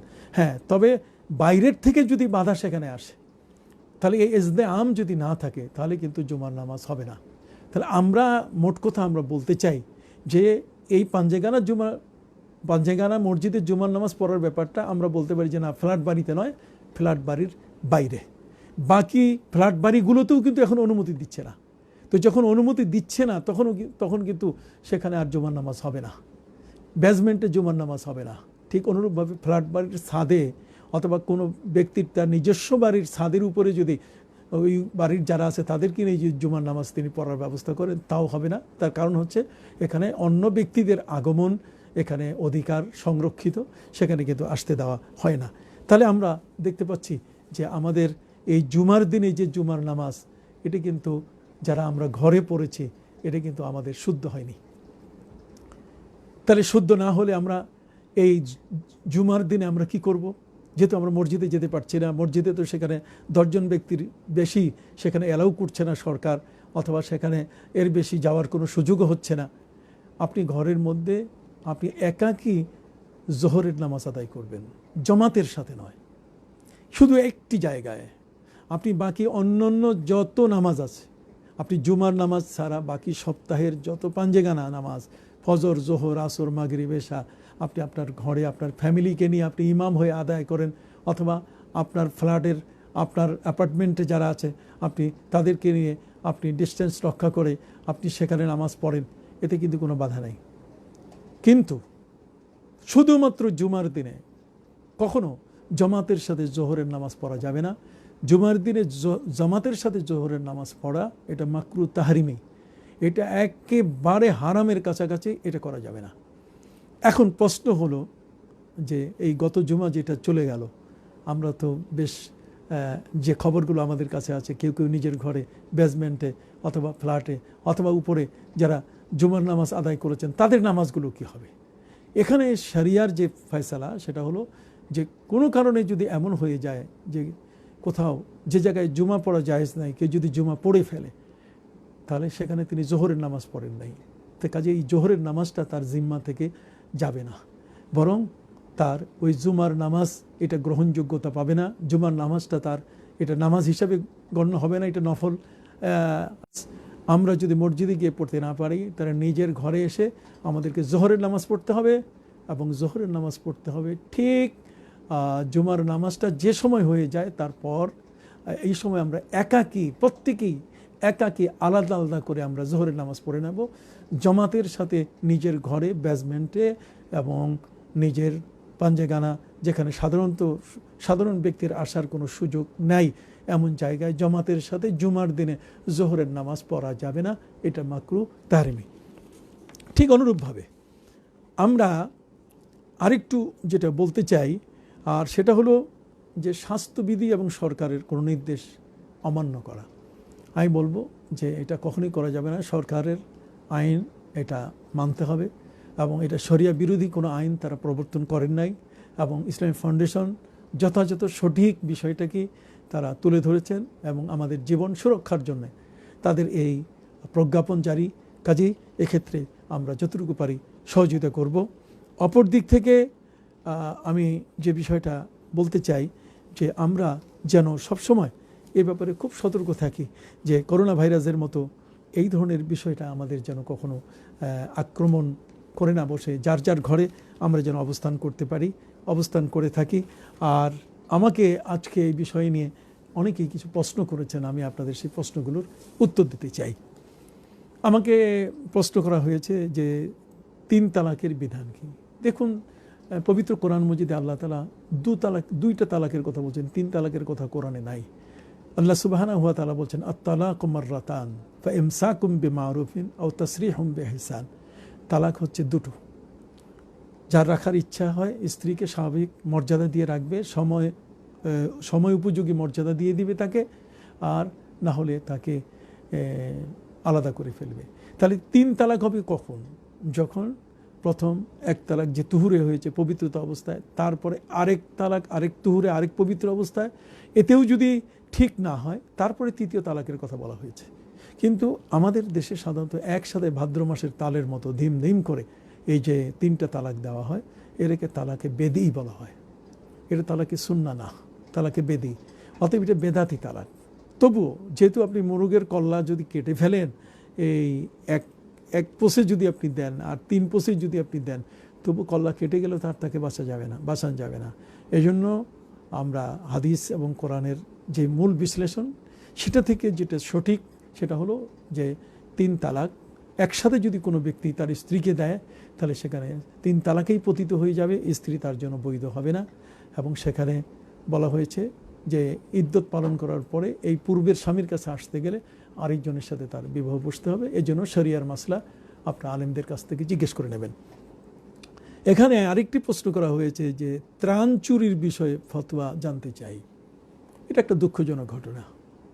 আমাদের লক্ষ্য করছি, আমরা আমাদের টেলিভিশনগুলো এই ধরনের রিপোর্ট করছে যে সারা দেশে গরিবদের হক ধ্বংস হচ্ছে, অনেকেই চালের বস্তা আত্মসাৎ করছেন, এগুলো ধরা পড়তেছে। দুঃখজনক, বড় কঠিন দুঃখজনক একটি ঘটনা। আপনারা জানেন নবী করিম সাল্লাল্লাহু আলাইহি ওয়াসাল্লাম বলেছেন ইজা ফালাত উম্মতি খামসা আশরাতা খাসলাতান হাল্লা বিহাল বালা। যখন কোনো সমাজে আমার উম্মতের মধ্যে 15টি কাজ চালু হবে, তখন আল্লাহর গজব এই পৃথিবীতে, তসবির সুতা ছিঁড়ে গেলে দানাগুলো যেমন টপ টপ করে পড়ে, ঠিক আল্লাহর গজব এমন করে আসা শুরু করবে, কারো দোয়া কবুল হবে না। তার মধ্যে একটি হলো ইজাত্তু খিজাল ফায়ুদ্দিওয়ালা, যখন রিলিফের মাল চুরি হবে, গরিবের হক যখন হকতলফি হবে, গরিবের অধিকার যখন ক্ষুণ্ণ হবে, গরিবের মালামাল যখন আত্মসাৎ হবে, তখনই কিন্তু আল্লাহর গজব চলে আসবে। এমনি তো এক মহা গজবের মধ্যে সারা পৃথিবী ডুবে আছে।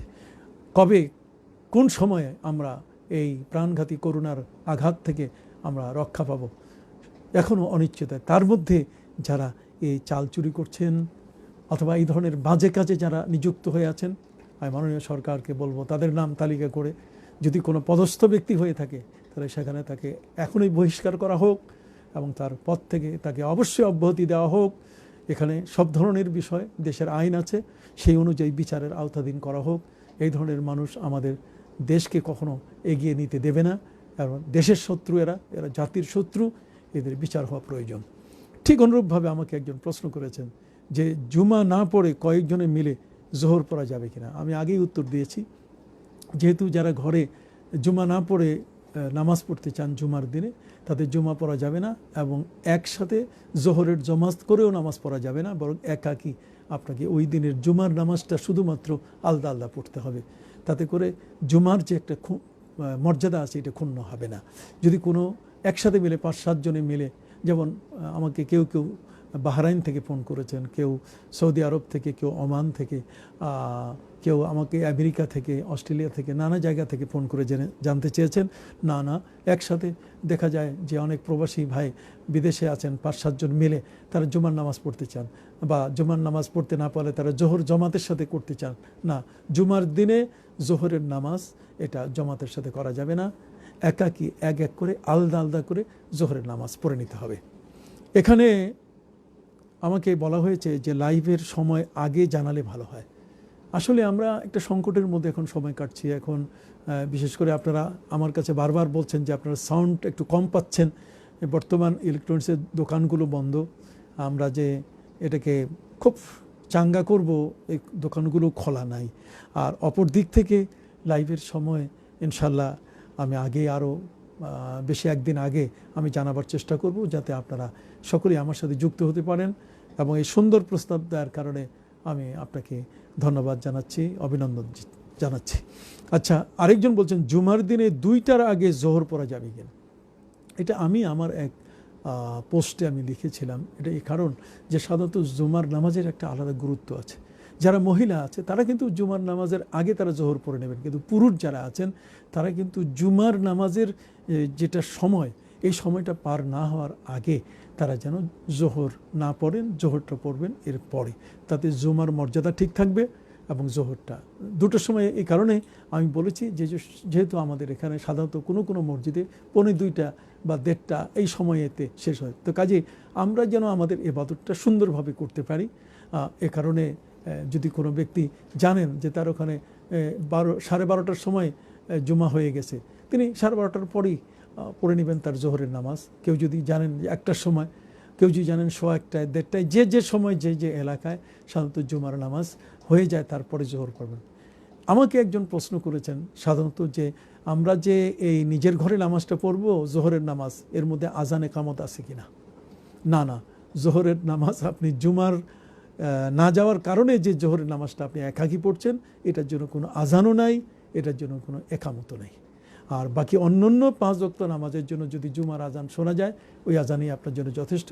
যেহেতু কয়েকজনে মিলে পড়বেন, এই জন্য আপনাকে একামত দিতে হবে।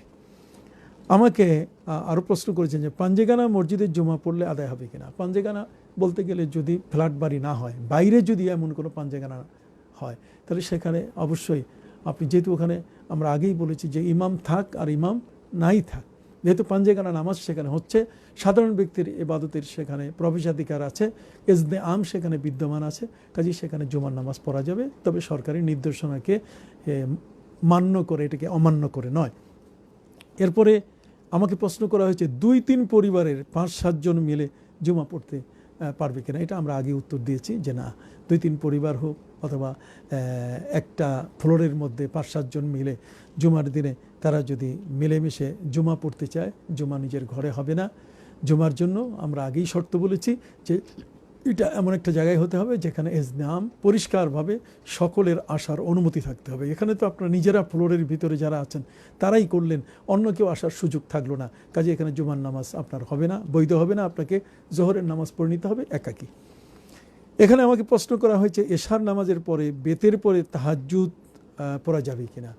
দেখুন, এখানে তাহাজ্জুদের নামাজ হচ্ছে নফল ইবাদতের মধ্যে সর্বশ্রেষ্ঠ একটি নফল, সর্বশ্রেষ্ঠ একটি ইবাদত। কাজে এই তাহাজ্জুদের নামাজটা, এটা সাধারণত বলা হয়েছে আর তাহাজ্জুদ ওহুয়া আর রুকুদ মিনান নওম। তাহাজ্জুদ হচ্ছে এক পশলা ঘুম হয়ে যাওয়ার পরে। এখন কোনো ব্যক্তি যদি মনে করেন যে আমি তাহাজ্জুদের নামাজ সাধারণত আমি যদি ঘুমিয়ে পড়ি এশার নামাজের বেতেরের পর, তাহলে কিন্তু আমি তাহাজ্জুদ পড়তে পারবো না। তাহলে সেখানে তিনি অবশ্যই এশার নামাজের পরে তিনি বেতের পড়বেন, বেতের নামাজের পরে তিনি তাহাজ্জুদ নামাজটা পড়ে নেবেন। তাহাজ্জুদ নামাজ 2 রাকাত থেকে 8 রাকাত পর্যন্ত পড়া যায় এবং 4 রাকাতের পরে আমাদের হানাফি মাযহাব অনুযায়ী সালাম ফিরানো সুন্নত বলা হয়েছে, উত্তম বলা হয়েছে। তো এখন যে মূল বিষয়টা সেটা হলো যে তাহাজ্জুদের এই নামাজটি, এটা সাধারণত আপনার এশার পর থেকে নিয়ে ফজর পর্যন্ত কিন্তু এর সময়। কাজেই আমরা তাহাজ্জুদ পড়তে গেলে সাধারণত সময়টা বলে থাকি যে রাত্র 12টার পরে গভীর রজনীতে, ওই সময় আল্লাহ সুবহানাহু ওয়া তাআলা বান্দার দোয়াকে কবুল করেন এবং সাধারণত আবেদ যারা, ইবাদতকারী বান্দা যারা, সালেহীন যারা, মুখবেতিন যারা, তারা কিন্তু ওই সময়টাকেই বেছে নেন। যদি কোনো ব্যক্তি এমন হয় যে তিনি মনে করেন যে আমি অসুস্থ, আমি যদি ঘুমিয়ে পড়ি তাহলে আমি উঠতে পারবো না, তাহলে তিনি এশার নামাজ যে সময় পড়ছেন, এশার নামাজের পড়ার পরে তিনি বেতের পড়ে তিনি ইচ্ছে করলে 2 রাকাত করে 4 রাকাত, অথবা তিনি তাহাজ্জুদের নামাজটা যদি এই সময়ে পড়ে নিতে চান তবুও কোনো বাধা নেই। তবে উচিত হবে এক পশলা ঘুম সেরে নেওয়ার পরে রাত্র ওই 1টা বা 2টার দিকে ওই গভীর রজনীতে তাহাজ্জুদের নামাজ পড়া।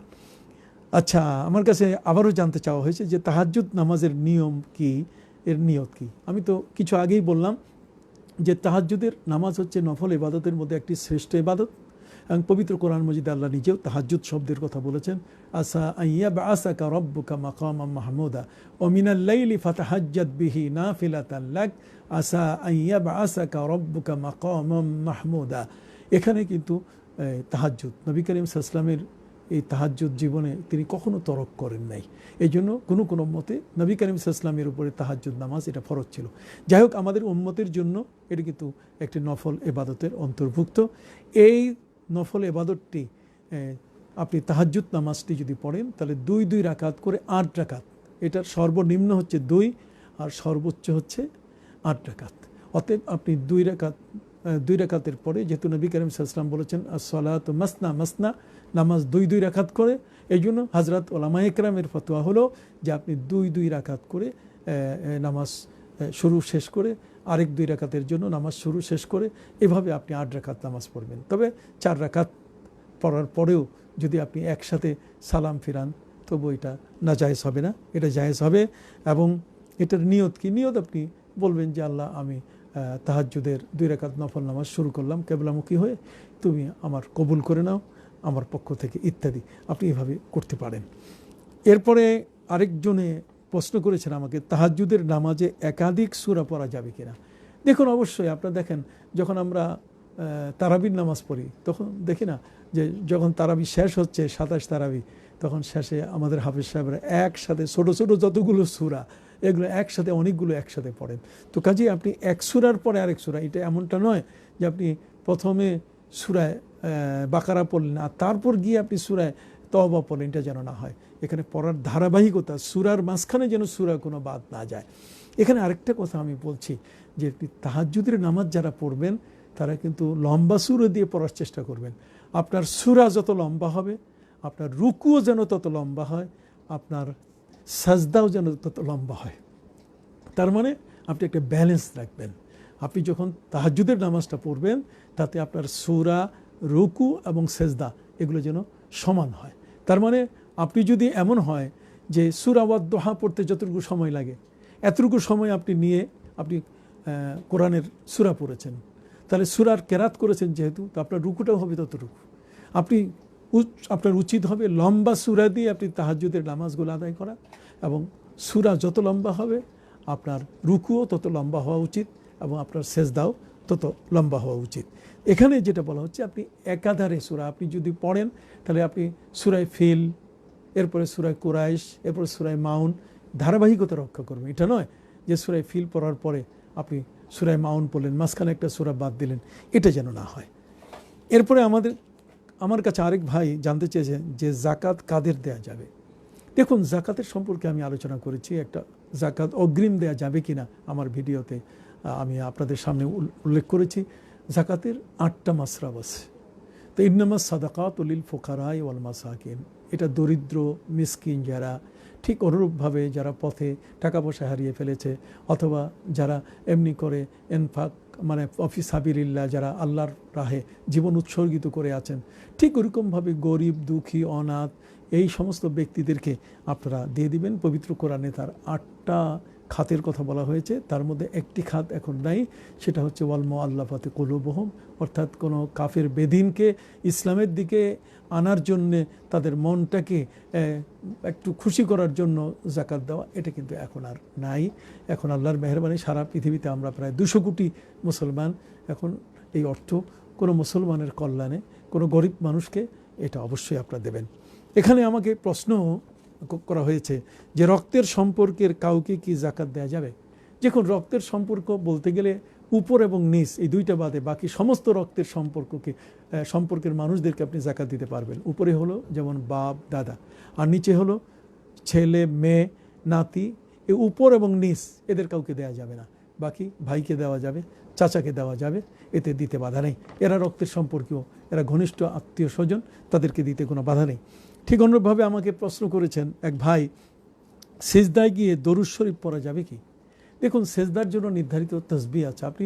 আপনি যদি তসবিহ এটা করতে গিয়ে সেখানে আপনি একটু তসবিহ আরও বাড়িয়ে দেন। সাধারণত আমরা দেখেছি যে সুবহান রাব্বিয়াল আলা, সুবহান রাব্বিয়াল আলা, এটাই কিন্তু পড়ার নিয়ম। আপনি দরুদ শরীফ পড়ার জন্য তো আরও অনেক সময় আছে, আপনি পড়তে পারেন, এবং সেখানে আপনি দরুদ শরীফ পড়বেন, তবে নির্ধারিত যে আপনার মাসুর যে দোয়াগুলো পড়ার নিয়ম নবী করিম সাল্লাল্লাহু আলাইহি ওয়াসাল্লাম থেকে আসছে, এর ভিতরেই আপনি সীমাবদ্ধ থাকবেন। আমার কাছে আরও একজন জানতে চেয়েছেন যে কোনো কারণবশত মসজিদের জামাত বন্ধ করা কি জায়েজ? কোনো কারণ বলতে গেলে যেমন মসজিদের নির্মাণের কাজ হচ্ছে, পুরা মসজিদ ভেঙে ফেলা হয়েছে, তাহলে সেক্ষেত্রে এই জায়গায় কোনো জায়গায় যদি সংকুলন না থাকে, কোথাও যদি পড়ার জায়গা না থাকে, তাহলে এখানে তো অটোমেটিক বন্ধ হয়ে যাবে। কিন্তু যদি এমন হয় যে আরেকখানে সেটা পড়ার সুযোগ আছে, তাহলে সেক্ষেত্রে মসজিদের জামাত বন্ধ করার কোনো সুযোগ নেই। বর্তমান করোনা ভাইরাসের কারণে সৌদি আরব সহ বিভিন্ন জায়গায় যারা মসজিদ বন্ধ করার ফতোয়া দিয়েছেন, তাদের পক্ষে আমরা এক নই। মসজিদ খোলা থাকবে, মসজিদে নামাজ হবে, আজান হবে, একামত হবে, জামাত হবে, আল্লাহর ঘর, এখানে কাউকে বাধা দেওয়া যাবে না। আল্লাহ নিজেই বলছেন, ওমান আজলাম মিম্মাম মানা মাসাজিদ আল্লাহি আন ইউযকারা ফিহা ইসমুহু, ওই ব্যক্তির চেয়ে জালেম জগতের মধ্যে আর কে আছে যে ব্যক্তি আল্লাহ বান্দাদেরকে মসজিদে আসতে বাধা দেয় এবং আল্লাহর নাম নিতে বাধা দেয়। কাজেই এটা কখনো জায়েজ হবে না। আর বর্তমান সময়কালে আমাদের সরকার মসজিদ বন্ধ করতে বলেনি, মসজিদ একটা সীমাবদ্ধ লোকের মাধ্যমে জায়েজ যেটা ফতোয়ায় আছে সেই পরিমাণ রেখেছে। কাজেই এখানে মসজিদ বন্ধ এটাকে বলা যাবে না।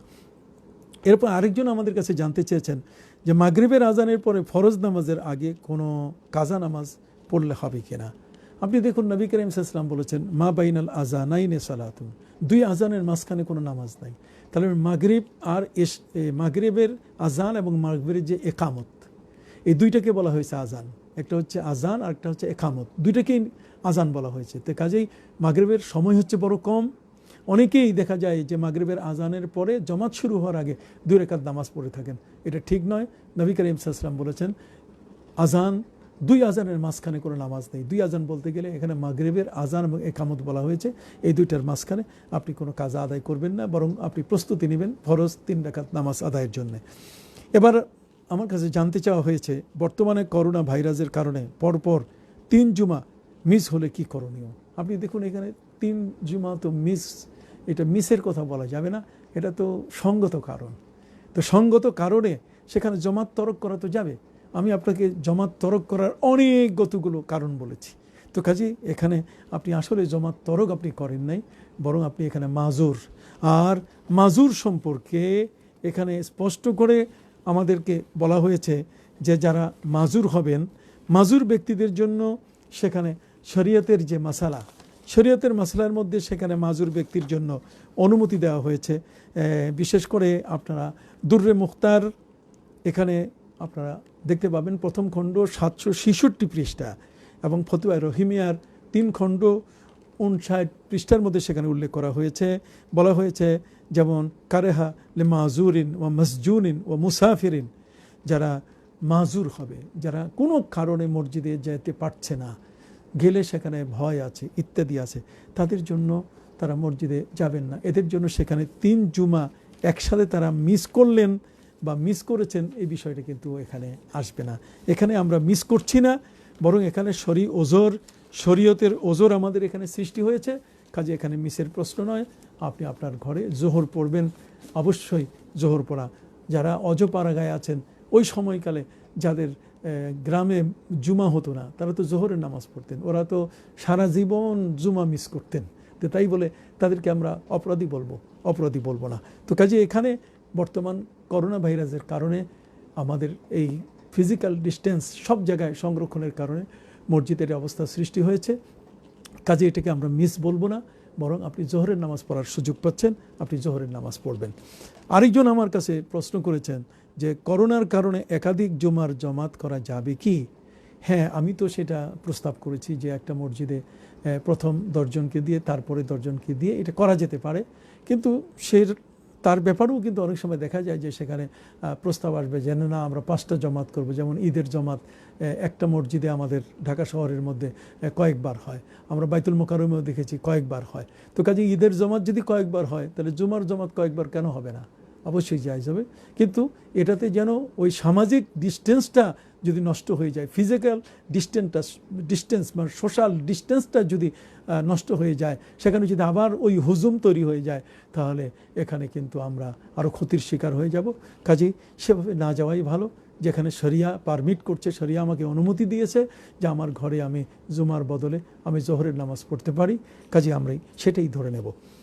আর একজন আজকের এই আলোচনার সর্বশেষ যিনি প্রশ্ন আমাকে করেছেন যে বর্তমানে করোনা ভাইরাসের কারণে ঈদগাহ এ নামাজ পড়া যাবে কি এবং কত লোকজন পড়তে পারবে, এই দূরত্ব কতটুকু রাখতে হবে? দেখুন, একই ব্যাপার। আমাদের দেশে বিশেষ করে ঢাকা শহরে কয়টা খালি জায়গা আছে যেখানে ঈদের নামাজ পড়তে পারি আমরা? বরং আমাদের জুমার মসজিদ যেগুলো, সেখানেই কিন্তু ঈদের নামাজ হয়। হ্যাঁ, ঈদের নামাজের মতো কোনো জায়গা যদি হয় খোলা জায়গায়, সেখানেও কিন্তু ওই 10 জনের যে সংখ্যা, এটাকে বাড়ানো যাবে না। কারণ লোক গ্যাদারিং যেখানে, আপনি প্রথম মনে রাখতে হবে যে এখানে ফিজিক্যাল ডিস্টেন্সটা, আপনার গ্যাদারিংটার কারণে এখানে নিষেধ, মসজিদ নিষেধ নয়, এখানে ঈদগাহ নিষেধ নয়, এখানে নিষেধ হচ্ছে একজন মানুষের থেকে আরেকজন মানুষ যেন দূরত্বে থাকে, যারা যেন কাছাকাছি না আসে। তো কাজেই এই দূরত্ব রেখে কেন পড়া যাবে না? অবশ্যই পড়া যাবে। তবে লোকের হুজুম যদি হয়, আবার সেখানে দেখা গেল যে সেখানে অসংখ্য মানুষ এসে সেখানে দাঁড়িয়ে গেছে, তাহলে এখানে আমরা আক্রান্ত হতে পারি। আল্লাহ যেন আমাদের এই বিষয়ে বুঝার তৌফিক দান করেন। আমরা দীর্ঘ সময় পর্যন্ত আপনাদের কাছে আমরা কোরআন এবং সুন্নাহর আলোকে আজকের আলোচনা পেশ করলাম। জুমার নামাজ ঘরে হবে কি না? এই বর্তমান করোনা পরিস্থিতিতে জুমার নামাজ ঘরে হবে না, নিজের ফ্ল্যাটের পাঞ্জেগানা জায়গায়ও হবে না, যেখানে যেহেতু সাধারণ মানুষের অনুমতি নেই। তবে বাইরে যদি পাঞ্জেগানা কোনো মসজিদ থাকে, সেখানে যেহেতু প্রবেশাধিকার আছে, কাজে সেখানে শরিয়া অনুমোদন করবে। আপনারা এই জুমার দিনে নিজের ঘরে আমরা জোহরের নামাজ একাকী পড়ব, কোনো জামাতের সাথে যেন না হয়। যদি কেউ গত জুমায় আপনি এইভাবে ঘরে জুমা পড়ে থাকেন, তাহলে আপনারা জুমার বদলে জোহরের নামাজ, এটার কাজা আপনারা আদায় করে নেবেন। তো আজকের এ পর্যন্ত। আমাদের এই আলোচনাগুলো আপনারা যারা দেখছেন শেয়ার করবেন। আর পাশাপাশি আমি আপনাদেরকে খুব অভিনন্দন জানাচ্ছি। আমাদের কাছে অনেক ভক্ত গোষ্ঠী, অনেকেই আমাদের সাথে সম্পৃক্ত হয়ে আমাদের এই আলোচনাগুলো প্রচার করার জন্য তারা সহযোগিতায় নেমেছেন। আমি তাদেরকেও ধন্যবাদ জানাই। খবরদার যেন বাইরের অন্য কোনো ভিডিও যেন এখানে, যেটা অনাকাঙ্ক্ষিত এবং যেটাতে মানুষ বিব্রত হয়, যেখানে আমাদের সম্মান ক্ষুণ্ণ হয়, নষ্ট হয়, এমন কোনো ভিডিও যেন পোস্ট করা না হয়। আমরা সবসময় বিষয়গুলো সতর্কতার দৃষ্টিতে আমরা দেখব। ইনশাল্লাহ আগামীতে আরও কোনো একটি বিষয় নিয়ে আমি আপনাদের সামনে উপস্থিত হব, যেটা সমসাময়িক, যেটা আমাদের জীবন ঘনিষ্ঠ এবং খুবই প্রয়োজন। আজকের এই দীর্ঘ সময় পর্যন্ত আপনারা আমার সাথে যুক্ত থাকলেন, লাইভ অনুষ্ঠান আপনারা দেখলেন এবং উপভোগ করলেন। আগামীতে আমরা আরও সুন্দর পরিসরে আপনাদের কাছে উপস্থিত হতে চাই। করোনা ভাইরাস থেকে আল্লাহ আমাদের মুক্তি দিন এবং এই সময়টি পার হওয়ার পরে আমরা আপনারা অনেক সুন্দর সুন্দর কমেন্টস আমাদের সামনে করেছেন। এই সুন্দর অনুষ্ঠানটাকে আপনারা জীবন্ত করার জন্য আপনাদের অনেক সুপরামর্শ আমার কাছে এসছে। এর জন্য আমি আপনাদেরকে অভিনন্দন জানাচ্ছি। এবং করোনা ভাইরাসের এই আক্রমণ থেকে যখন অবস্থা স্বাভাবিক হবে ইনশাআল্লাহ আমরা আপনার সেই কথা মতো, আপনার পরামর্শ মতো আমরা আমাদের অনুষ্ঠানকে আরও সুন্দর করে আমরা সাজাবার চেষ্টা করব। আপনারা ভালো থাকুন, আল্লাহ আপনাদেরকে ভালো রাখুন, আপনারা সুস্থ থাকুন। সর্বক্ষেত্রে আল্লাহ সুবহানাহু ওয়া তাআলা আপনাদের, আমাদের পরিবারের, আমাদের সন্তান সন্ততি, বিশ্ব মুসলিম, সারা পৃথিবীর সকল মানুষ এবং আমাদের প্রিয় মাতৃভূমি বাংলাদেশের যত মানুষ, আল্লাহ সবাইকে যেন করোনা ভাইরাসের আক্রমণ থেকে রক্ষা করেন। আমাদের মাননীয় প্রধানমন্ত্রী, আমাদের শ্রদ্ধাভাজন ধর্ম প্রতিমন্ত্রী, আমাদের ইসলামী ফাউন্ডেশন সহ শ্রদ্ধ ওলামায়ে কেরাম আমাদেরকে যে দিক নির্দেশনা দিয়ে যাচ্ছেন, আমরা যেন কোনো রকম বাহাসে বা এটার প্রতিবাদ কোনো কিছু সৃষ্টি করে আমরা যেন এখানে কোনো রকম অনাহুত তর্ক সৃষ্টি না করি। আসুন দেশটাকে ভালোবাসি, মানুষগুলোকে ভালোবাসি, মানুষের জীবন সুরক্ষিত হোক। আল্লাহ হেফাজত করুন। আসসালামু আলাইকুম ওয়া রাহমাতুল্লাহি ওয়া বারাকাতুহু।